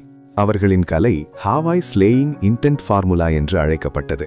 அதன் பெயர்க்கேற்ப ஒருவர் அடுத்த நிலைக்கு முன்னேற வேண்டுமென்றால் அதற்கு இணையான கொலைவெறி தாக்கத்தை தாங்கிக் கொள்ள வேண்டும். ஆனால் கொலைவெறி என்பது உலகிலேயே மிகவும் பயங்கரமான சக்திகளில் ஒன்று. அதை அவ்வளவு எளிதாக தாங்க முடியுமா? ஹாவாய் டை போன்றவர்களாலேயே அது முடியவில்லை. அசுர உலகின் புகழ்பெற்ற வீரரான ஹாவாய் தாம்பிக்கு நிலைமையும் இதுவே. அதனால்தான் அவர்கள் யானாயுடன் கைகோர்த்தனர். யானாயின் அபரிமிதமான வளங்களைக் கொண்டு அந்த கொலைவெறியை வெல்ல ஏதேனும் வழி பிறக்கும் என்று அவர்கள் நம்பினர். இப்போது டாங்ஷியான் இவ்வளவு எளிதாக அந்த நிலையை எட்டியதைக் கண்டு குய்ஹாவ் உள்ளுக்குள் கசப்பான உணர்வை அடைந்தான். டாங்ஷியான் அவனது முகபாவனையை கவனித்து சிரித்தார். ஹாவாய் குலத்தின் அந்த தடையை பற்றி தெரியவில்லை என்றாலும் அக்குலத்தின் எஞ்சிய சக்திகளை தன் வசப்படுத்த அவர் ஆர்வமாக இருந்தார். ஏனெனில் அந்த கொலைவெறி ஆற்றல் மிகவும் வலிமையானது என்பதில் சந்தேகமில்லை. ஒயிட் டைகர் முன்னோரே அதை நேரடியாக எதிர்கொள்ள அஞ்சினார் என்றால் அதன் வீரியத்தை புரிந்து கொள்ளலாம். நீ உண்மையிலேயே எனக்கு விசுவாசமாக இருக்க சத்தியம் செய்கிறாயா? டாங்ஷியான் குய்ஹாவை அமைதியாக பார்த்தார். அவருக்கு ஒரு பதில் தேவைப்பட்டது, ஒரு வாக்குறுதி. அவனுக்கு ஒரு அதிர்ஷ்டத்தை வழங்க ஒரு வாய்ப்பு தேவைப்பட்டது. குய்ஹாவ் கசப்பாக புன்னகைத்தான். ஆம், எனக்கு இப்போது வேறு வழிதான் இருக்கிறதா என்ன? டாங்ஷியான் மீண்டும் கேட்டார். உனது 2 தம்பிகளை கொன்றவன் நான். உன் இதயத்தில் ஒரு துளி வெறுப்பு கூட இல்லையா? குய்ஹாவ் உறைந்து நின்றான். பின் தலை நின்று டாங்ஷியானின் பார்வையை எதிர்கொண்டான். அந்த ஆழ்கடல் போன்ற ஆழமான பார்வை அவனது இதயத்தை நடுங்க செய்தது. பொய் சொல்வது இப்போது சாத்தியமற்றதாகிவிட்டது. உங்களை நான் வெறுக்கவில்லை என்று சொன்னால் அது பொய்யாகிவிடும். ஆனால் ஒரு வினைக்கு ஒரு விளைவு உண்டு என்பதை நான் அறிவேன். எனது ஹாவாய் குலம் இந்த பாதையை தேர்ந்தெடுத்தது. அதன் விளைவுகளை நாங்களே சுமக்க வேண்டும். நான் உங்களை எவ்வளவு வெறுத்தாலும் இறந்தவர்கள் திரும்பி வரப்போவதில்லை. இப்போது ஒட்டுமொத்த ஹாவாய் இரத்த வம்சத்தின் கடைசி நம்பிக்கை நான்தான். உயிர் பிழைப்பதற்காக நான் கடந்த கால பகையை தூக்கி எறிந்துவிட்டு அவர்களை முன்னோக்கி வழிநடத்த வேண்டும். குய்ஹாவ் இதை பேசியது டாங்ஷியானை வியப்பில் ஆழ்த்தியது. இதை கேட்கும்போது டாங்ஷியான் தனது முடிவிலா உலகத்தின் சக்தியை செயல்படுத்தியிருந்தார். எனவே ஏமாற்றுவது சாத்தியமில்லை. குய்ஹாவ் உண்மையாகவே அவரிடம் சரணடைந்து விட்டான். இன்னும் சொல்லப்போனால் டாங்ஷியானை அவனது ஒரே நம்பிக்கையாக கருதினான். அப்படியென்றால் அவனுக்கு தன் சக்தியை பகிர்ந்தளிக்க டாங்ஷியான் தயங்கப் போவதில்லை. நன்றாக சொன்னாய். உன் சரணடைதல் உண்மையானது என்பதால் உனக்கு ஒரு வாய்ப்பை வழங்குகிறேன். இதன் மூலம் உன் ஹாவாய் குலத்தின் எழுச்சிக்கு நீ வழிகாட்டலாம். டாங்ஷியான் தனது விரலை நீட்டி குய்ஹாவின் நெற்றியை மென்மையாக தொட்டார். எதிர்க்காதே, உடலை தளர்த்து. உனக்குள் நான் ஒரு உன்னத சக்தியை செலுத்தப் போகிறேன். குய்ஹாவ் ஒரு கணம் தயங்கிவிட்டு தன் உடலை முழுமையாக தளர்த்தினான். இதற்கு முன்பே டாங்ஷியான் அவனை ஒரு காய்கறியைப் போலதான் கையாண்டார். இப்போது அவர் செயின்ட் ரெம் நிலைக்கு உயர்ந்த பிறகு அவரை எதிர்ப்பதில் எந்த பயனுமில்லை. எதிர்க்க முடியாது என்கிறபோது அதை முழுமனதுடன் ஏற்றுக்கொள்வதே சிறந்தது. டாங்ஷியான் மனதிற்குள் சிஸ்டமை அழைத்தார். சிஸ்டம் 10,000 மடங்கு பெருக்கத்தை செயல்படுத்து. டிங் 10,000 மடங்கு துகள் பெருக்க பகுப்பாய்வு தொடங்கியது. டிங் பெருக்கம் தொடங்குகிறது. அந்த எந்திர குரல் மறைந்ததும் குய்ஹாவின் உடல் பலமாக தூக்கி போட்டது. அவனது டாண்டியன் பகுதிக்குள் ஒரு எரிமலை திடீரென தோன்றி வெடித்தது போன்ற உணர்வு ஏற்பட்டது. கொதிக்கும் மாக்மா போன்ற ஆற்றல் அவனது நரம்பு பாதைகளில் சீறி பாய்ந்து ஆன்மாவையே கிழிக்கும் வழியை தந்தது. குய்ஹாம் தலை நிமிர்ந்து அலறினான். அவனது கண்கள் மெல்ல இரத்த சிவப்பாக மாறின. விசித்திரமாக அந்த கண்களில் இருந்த சிவப்பு ஒளி உயிர் பெற்றது போல தெரிந்தது. அது கண்களிலிருந்து வழிந்து அவனது முகம் முழுவதும் பரவியது. அது வெறும் ஒளியாக தெரிந்தாலும் நிஜமான உடல் ரீதியான பாதிப்பை ஏற்படுத்தியது. நொடி பொழுதில் குய்ஹாவின் முகம் சிதைந்து போனது. சிதைந்த இடங்களிலிருந்து இரத்தம் இடைவிடாமல் வழிந்தது. வேதனை அவனை தொலைத்தெடுத்தாலும் அவனது முகத்தில் ஒரு பரவசமான உணர்வு தெரிந்தது. ஆம், இதுதான் அது. இந்த உணர்வு எனக்கு தெரியும். தூய்மையான கொலைவெறி அதிர்வுகள் அவனது உடலை உருமாற்றிக் கொண்டிருந்தன. இந்த சக்தியை அவனால் உள்வாங்க முடிந்தால் அவன் உறுதியாக செயின்ட் ரெம் நிலைக்குள் நுழைந்து விடுவான். ஆனால் அந்த கொலைவெறியின் அரிப்புத்தன்மை மிக கொடூரமானதாக இருந்தது. தனது முழு மன வலிமையால் அவன் அதை பொறுத்து கொண்டாலும் அவனது உடல் மிகவும் பலவீனமாக இருந்தது. அதை தாங்க முடியாமல் சிதைந்தது. விரைவில் அவனது தசைகள் அரித்து போய் அதற்கு அடியில் இருந்த வெண்மையான எலும்புகள் தெரிந்தன. பார்க்கவே சகிக்க முடியாத கோரமான காட்சி அது. இல்லை, எல்லாம் முடிந்து விட்டதா? நான் தோல்வியடையப் போகிறேனா? குய்ஹாவின் கண்கள் நம்பிக்கை இழக்கத் தொடங்கின. நம்பிக்கை நொடிப்பொழுதில் விரக்தியாக மாறியது. அந்த தருணத்தில் அவனது டாண்டியன் உள்ளே இருந்த எரிமலை மீண்டும் வெடித்தது. பூம்! இந்த வெடிப்பு அவனது உடலின் ஒவ்வொரு சொட்டு இரத்தத்தையும் எரியூட்டியது. உள்ளே இரத்தம் கொதித்தது. வெளியே கொலைவெறியின் அரிப்புத்தன்மை சதையை சிதைத்தது. கற்பனை செய்ய முடியாத வேதனை. இந்த துயரம் ஒரு சாதாரண மனிதனை தன் வலியாலேயே கொன்றுவிடும். தாங்கிக்கொள். குய்ஹாவ் மயங்கி விழப்பார்த்த நேரத்தில் டாங்ஷியானின் குரல் அவன் காதுகளுக்கு அருகில் எதிரொலித்தது. அவன் நடுங்கினான். இது வாழ்வா சாவா போராட்டம் என்பது அவனுக்கு தெரியும். இதை தாண்டிவிட்டால் ஒரு பிரகாசமான எதிர்காலம் அவனுக்காக காத்திருக்கிறது. அவன் பிடித்து நின்றே ஆக வேண்டும். குய்ஹாவ் தன் முஷ்டிகளை இறுக்கமாக மூடினான். அவனது மனம் அந்த துயரத்தின் எல்லைகளை கடந்து ஒரு புதிய நிலைக்கு உயர்ந்தது. அவன் திடீரென தன் வாயை திறந்து ஒரு சிவப்பு நிற நெருப்பை கக்கினான். ஒரு காலத்தில் இரத்தமாக இருந்த அது இப்போது உருகிய குழம்பாக மாறியிருந்தது. இந்த இரண்டு சக்திகளின் மோதலில் குய்ஹாவின் உடல் முழுமையாக சிதைந்து வெறும் எலும்பு கூடாக மட்டுமே நின்றது. இருப்பினும் விசித்திரமாக அவன் சாகவில்லை. பயங்கரமான கொலைவெறி அதிர்வுகள் எண்ணற்ற சிவப்பு ஒளி இழைகளாக வெளிப்பட்டு புதிய நரம்பு பாதைகளை உருவாக்கின. அதே நேரத்தில் அந்த சிவப்பு நிற குழம்பு ஒன்றன்பின் ஒன்றாக அடுக்கப்பட்டு படிப்படியாக புதிய சதையாகவும் இரத்தமாகவும் உருமாறியது. டாங்ஷியான் மெல்ல தலையசைத்தார். ஹாவாய் குலம் விண்ணுலகிலும் மண்ணுலகிலும் மிகவும் அச்சத்திற்குரிய ஒரு உடலமைப்பை கொண்டிருந்தது. அது ஸ்லேயிங் இன்டென்ட் பிசிக், கொலைவெறி உடலமைப்பு. உலகிலுள்ள அனைத்து உயிர்களிலும் கொலைவெறி உண்டு. ஆனால் இந்த உடலமைப்பு அதை கோடியின் உச்சத்துக்கே கொண்டு செல்லும் வல்லமை கொண்டது. இந்த உடலமைப்பை கொண்டவர்களிடமிருந்து வெளிப்படும் அந்த பயங்கரமான தேஜஸ் தங்களுக்கு இணையான வலிமை கொண்ட வீரர்கள் கூட பயத்தில் நகர முடியாமல் செய்யக்கூடியது. அவர்கள் எதிர்ப்பு காட்ட முடியாமல் கொல்லப்படுவதை வேடிக்கை மட்டுமே பார்க்க முடியும். நிச்சயமாக இத்தகைய அபாரமான உடலமைப்பு அவ்வளவு எளிதில் கிடைப்பதில்லை. சாதாரண முறைகளில் இதை பெறுவது சாத்தியமே இல்லை. ஹாவாய் குலத்தின் புகழ்பெற்ற வீரரான ஹாவாய் தாம்பிகி கூட இதில் பாதி அளவை மட்டுமே அடைய முடிந்தது. அந்த 50% பலத்தை கொண்டே அவர் அசுர உலகின் ஒரு புராண நாயகனாக உயர்ந்தார். குய்ஹா ஆரம்பத்தில் வெறும் 25% மட்டுமே அடைந்திருந்தான். அதனால்தான் அவன் பாதி செயின்ட் நிலையிலேயே தேங்கி கிடந்தான். ஆனால் டாங்ஷியானின் 10,000 மடங்கு பெருக்க முறை என்பது வெறும் சக்தியை அதிகரிப்பது மட்டுமல்ல, அது ஒரு பொருளின் அடிப்படை தன்மையையே மாற்றக்கூடியது.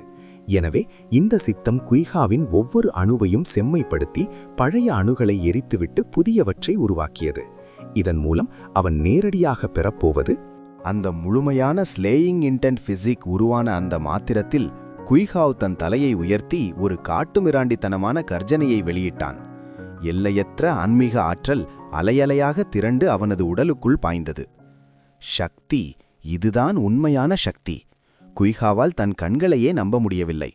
தான் கனவில் மட்டுமே கண்ட அந்த அசாத்திய வலிமை இப்போது அவன் கைகளில் நிஜமாகவே இருந்தது. அவன் செயின்ட் ரெம் நிலையை எட்டி உடைத்தான். அவனது முதுகுக்கு பின்னால் இன்யாங் மறுபிறவியின் பிம்பம் மெல்ல தோன்றத் தொடங்கியது. இன் மற்றும் யாங் ஆகியவற்றின் ஆழமான மர்மங்களை அவன் முழுமையாக புரிந்து கொண்டால் அவன் ஒரு இன்யாங் செயின்ட் வல்லுநராக உயர்ந்து விடுவான். அந்த வலிமையுடன் அவனால் உலகில் எங்கு வேண்டுமானாலும் செல்ல முடியும். மாஸ்டர், நீங்களே என் கடவுள்! குய்ஹாவு மண்டியிட்டு கண்ணீர் விட்டு அலறினான். அத்தியாயம் 337. வாஞ்சின் மாளிகை, தெய்வீக யூனிகார்ன் வாள். குய்ஹாவால் தன் உற்சாகத்தை கட்டுப்படுத்த முடியவில்லை. வாழ்நாள் லட்சியமே ஒரே இரவில் நிறைவேறிவிட்டது. அவனிடத்தில் யார் இருந்தாலும் இப்படிதான் துள்ளி குதித்திருப்பார்கள். அதுவும் ஒரே அடியில் இன்யாங் நிலையின் ஆரம்ப கட்டத்தை எட்டியது என்பது சாதாரண விஷயமல்ல. ஹாவாய் குலம் மற்ற இனங்களிலிருந்து வேறுபட்டது. அவர்களின் வளர்ச்சியில் இருக்கும் தடைகள் திறமையாலோ அல்லது ஆன்மீக ஆற்றலாலோ வருவதில்லை. மாறாக அவர்களின் உடலமைப்பு காரணமாகவே வரும். இப்போது குய்ஹாவிடம் ஒரு முழுமையான கொலைவெறி தாவோ உடல் இருந்தது. இனிமேல் அவனது தியான பாதையில் எந்த தடைகளும் இருக்காது. அவன் எவ்வளவு தூரம் செல்வான் என்பது அவன் எவ்வளவு காலம் வாழ்கிறான் என்பதை பொறுத்தே அமையும். எனவே குய்ஹா உடனடியாக டாங்ஷியான் முன்னால் மண்டியிட்டு அவரது காலை கட்டிக்கொண்டான். மாஸ்டர், நீங்களே என் கடவுள்! இனிமேல் நீங்கள் எதை சொன்னாலும் செய்வேன். உங்கள் மாபெரும் உதவிக்கு கைமாறாக என் உயிரையே கொடுக்க தயாராக இருக்கிறேன். டாங்ஷியான் சிரித்துக்கொண்டே அந்த பரவசத்திலிருந்த குய்ஹாவை தட்டி கொடுத்தார். இவ்வளவு உணர்ச்சி வசப்பட தேவையில்லை. இது எனக்கு ஒரு சாதாரணமான செயல்தான். தொடர்ந்து சிறப்பாக சேவை செய். உனக்கு இன்னும் பெரிய ஆச்சரியங்கள் காத்திருக்கின்றன என்று என்னை நம்பு. குய்ஹா ஒரு கணம் மூச்சை இழுத்து பிடித்தான். இவ்வளவு சுலபமாக ஒரு முழுமையான கொலைவெறி உடலை செயல்படுத்திவிட்டு இதை ஒரு சாதாரண செயல் என்கிறாரே, மாஸ்டர் இப்படி பகரங்கமாக பெருமை பீற்றிக் கொள்வதை நிறுத்தக்கூடாதா என்று மனதிற்குள் நினைத்தான். சில மணி நேரங்களுக்கு முன்பு யாராவது இப்படி சொல்லியிருந்தால் குய்ஹாவ் அவர்களை அறைந்துவிட்டு என்ன உளறுகிறாய் என்று கத்திக்கொண்டு சென்றிருப்பான். ஆனால் இப்போது அவன் டாங்ஷியானை எள்ளளவும் சந்தேகமின்றி நம்பினான். ஒருவேளை டாங்ஷியான் வானத்தையே கிழித்து அவன் கண்முன்னாலேயே ஒரு தெய்வீக பேரரசராக மாறினாலும் அவன் அப்படியே நம்புவான். டாங்ஷியான் தனக்கு செய்த இந்த அளவற்ற உதவிக்கு தனது மொத்த ஹாவாய் குலத்தையே பலி கொடுத்தாலும் அந்த நன்றிக் கடனை தீர்க்க முடியாது என்று குய்ஹா உணர்ந்தான். ஏனெனில் இப்போது அவன் வலிமை பெற்றுவிட்டதால் அவனால் எண்ணற்ற வாரிசுகளை உருவாக்க முடியும். தலைமுறை தலைமுறையாக தன் வம்சத்தை பாதுகாக்க முடியும். மாஸ்டர், அடுத்து நாம் எங்கே செல்லப் போகிறோம் என்று குய்ஹாவ் தன் உற்சாகத்தை அடக்கிக் கொண்டு கேட்டான். டாங்ஷியான் மெலிதாக புன்னகைத்தார். நிச்சயமாக கிரின் குகைக்குத்தான். உத்தரவு என்று உரக்க பதிலளித்த குய்ஹாவ் ஒரு மந்திரத்தை முணுமுணுத்து தன் கைகளால் ஒரு முத்திரையை உருவாக்கினான். அடுத்த நொடி அந்த முத்திரை காற்றில் மறைந்தது. என் குலத்தின் எஞ்சிய உறுப்பினர்களை கிரின் குகைக்கு வருமாறு செய்தி அனுப்பிவிட்டேன் மாஸ்டர். அவர்கள் உங்கள் உத்தரவுக்காக அங்கே காத்திருப்பார்கள். தன் குலத்தினர் டாங்ஷியானுக்கு விசுவாசமாக இருக்க வேண்டும் என்பதை தாண்டி குய்ஹாவிடம் ஒரு சிறிய சுயநலமும் இருந்தது. டாங்ஷியானின் திறமைக்கு அவர் கையிலிருந்து சிதறும் ஒரு சிறு துளி அதிர்ஷ்டமே தனது ஹாவாய் குலத்தை நூற்றாண்டுகளுக்கு வாழ வைக்கும் என்று அவன் நம்பினான். தான் முன்னேறிவிட்ட நிலையில் தன் குலத்தினரை அவன் எப்படி மறக்க முடியும்? சமர்த்தாக நடந்து கொண்டால் மாஸ்டர் ஏதாவது வரம் தருவார் என்று அவர்களுக்கு புரிய வைக்க அவன் முடிவெடுத்தான். குய்ஹாவின் இந்த திட்டத்தை டாங்ஷியான் எளிதாக கண்டு கொண்டார். ஆனால் அதை அவர் பெரிதுபடுத்தவில்லை. அவரிடம் கணக்கில் அடங்கா பொக்கிஷங்கள் இருந்தன. மேலும் ஹாவாய் குலத்தை போன்ற ஒரு படையை தன் பக்கம் வைப்பது அவருக்கு லாபமே தவிர நஷ்டமில்லை. 10,000 லீ மலைத்தொடரின் ஆழத்தில் இருந்த ஒரு தடை செய்யப்பட்ட பகுதிதான் கிரின் குகை. அங்கே ஒரு கிரின் பிறந்ததாக கதைகள் உண்டு. அதை சுற்றியுள்ள பகுதிகளை பயங்கரமான மிருகங்கள் காவல் காத்தன. ஒவ்வொரு ஆண்டும் எண்ணற்ற வீரர்கள் பொக்கிஷங்களை தேடி அங்கே வருவார்கள். கிரின் என்பது ஒரு மங்களமான புனித மிருகம். அது வசிக்கும் இடத்தில் அரிய வகை பொக்கிஷங்களும் மூலிகைகளும் மலை முழுவதும் நிறைந்திருக்கும். அதிர்ஷ்டம் இருந்தால் ஒருவருக்கு கிரின் ரத்தம் அல்லது அதன் செதில்கள் கிடைக்கலாம். கிரின் ரத்தம் ஒரு வீரனின் உடலை பல மடங்கு வலுவாக்கி நிகரற்ற வலிமையை தரும். அதன் செதில்கள் ஒரு கவசத்தில் பயன்படுத்தப்பட்டால் அது வெல்ல முடியாத பாதுகாப்பை தரும். ஆயுதத்தில் பயன்படுத்தப்பட்டால் அதற்கு உச்சகட்ட சக்தியை தரும். ஒரு காலத்தில் ஒரு மாளிகையின் முன்னோர்கள் ஒரே ஒரு கிரின் செதிலை பெற்று அதை வைத்து ஒரு ஆயுதத்தை உருவாக்கினார்கள். அது ஒரு தெய்வீக ஆயுதத்திற்கு நிகரான வலிமையை கொண்டிருந்தது. அதுதான் புனித யூனிகார்ன் வாள். அந்த வாளை வீசும்போது அதிலிருந்து கிரின் உமிழும் நெருப்பை போன்ற ஆக்ரோஷமான ஜுவாலைகள் வெளிப்படும். அந்த வாளை ஏந்தியவர் போர்க்களத்தில் ஒரு சிம்ம சொப்பனமாக விளங்கி புனித யூனிகார்ன் வான் என்ற பெயரை பெற்றார். அந்த 10,000 மலைத்தொடருக்கு வெளியே ஒரு மேக கப்பல் மெதுவாக நகர்ந்து கொண்டிருந்தது. அதன் முகப்பில் ஒரு விசித்திரமான சின்னம் செதுக்கப்பட்டிருந்தது. அது நெருப்பால் சூழப்பட்ட ஒரு நீண்ட வாள். அந்த வாளின் பிடியில் இரத்த சிவப்பில் ஒரு எழுத்து தனித்து தெரிந்தது.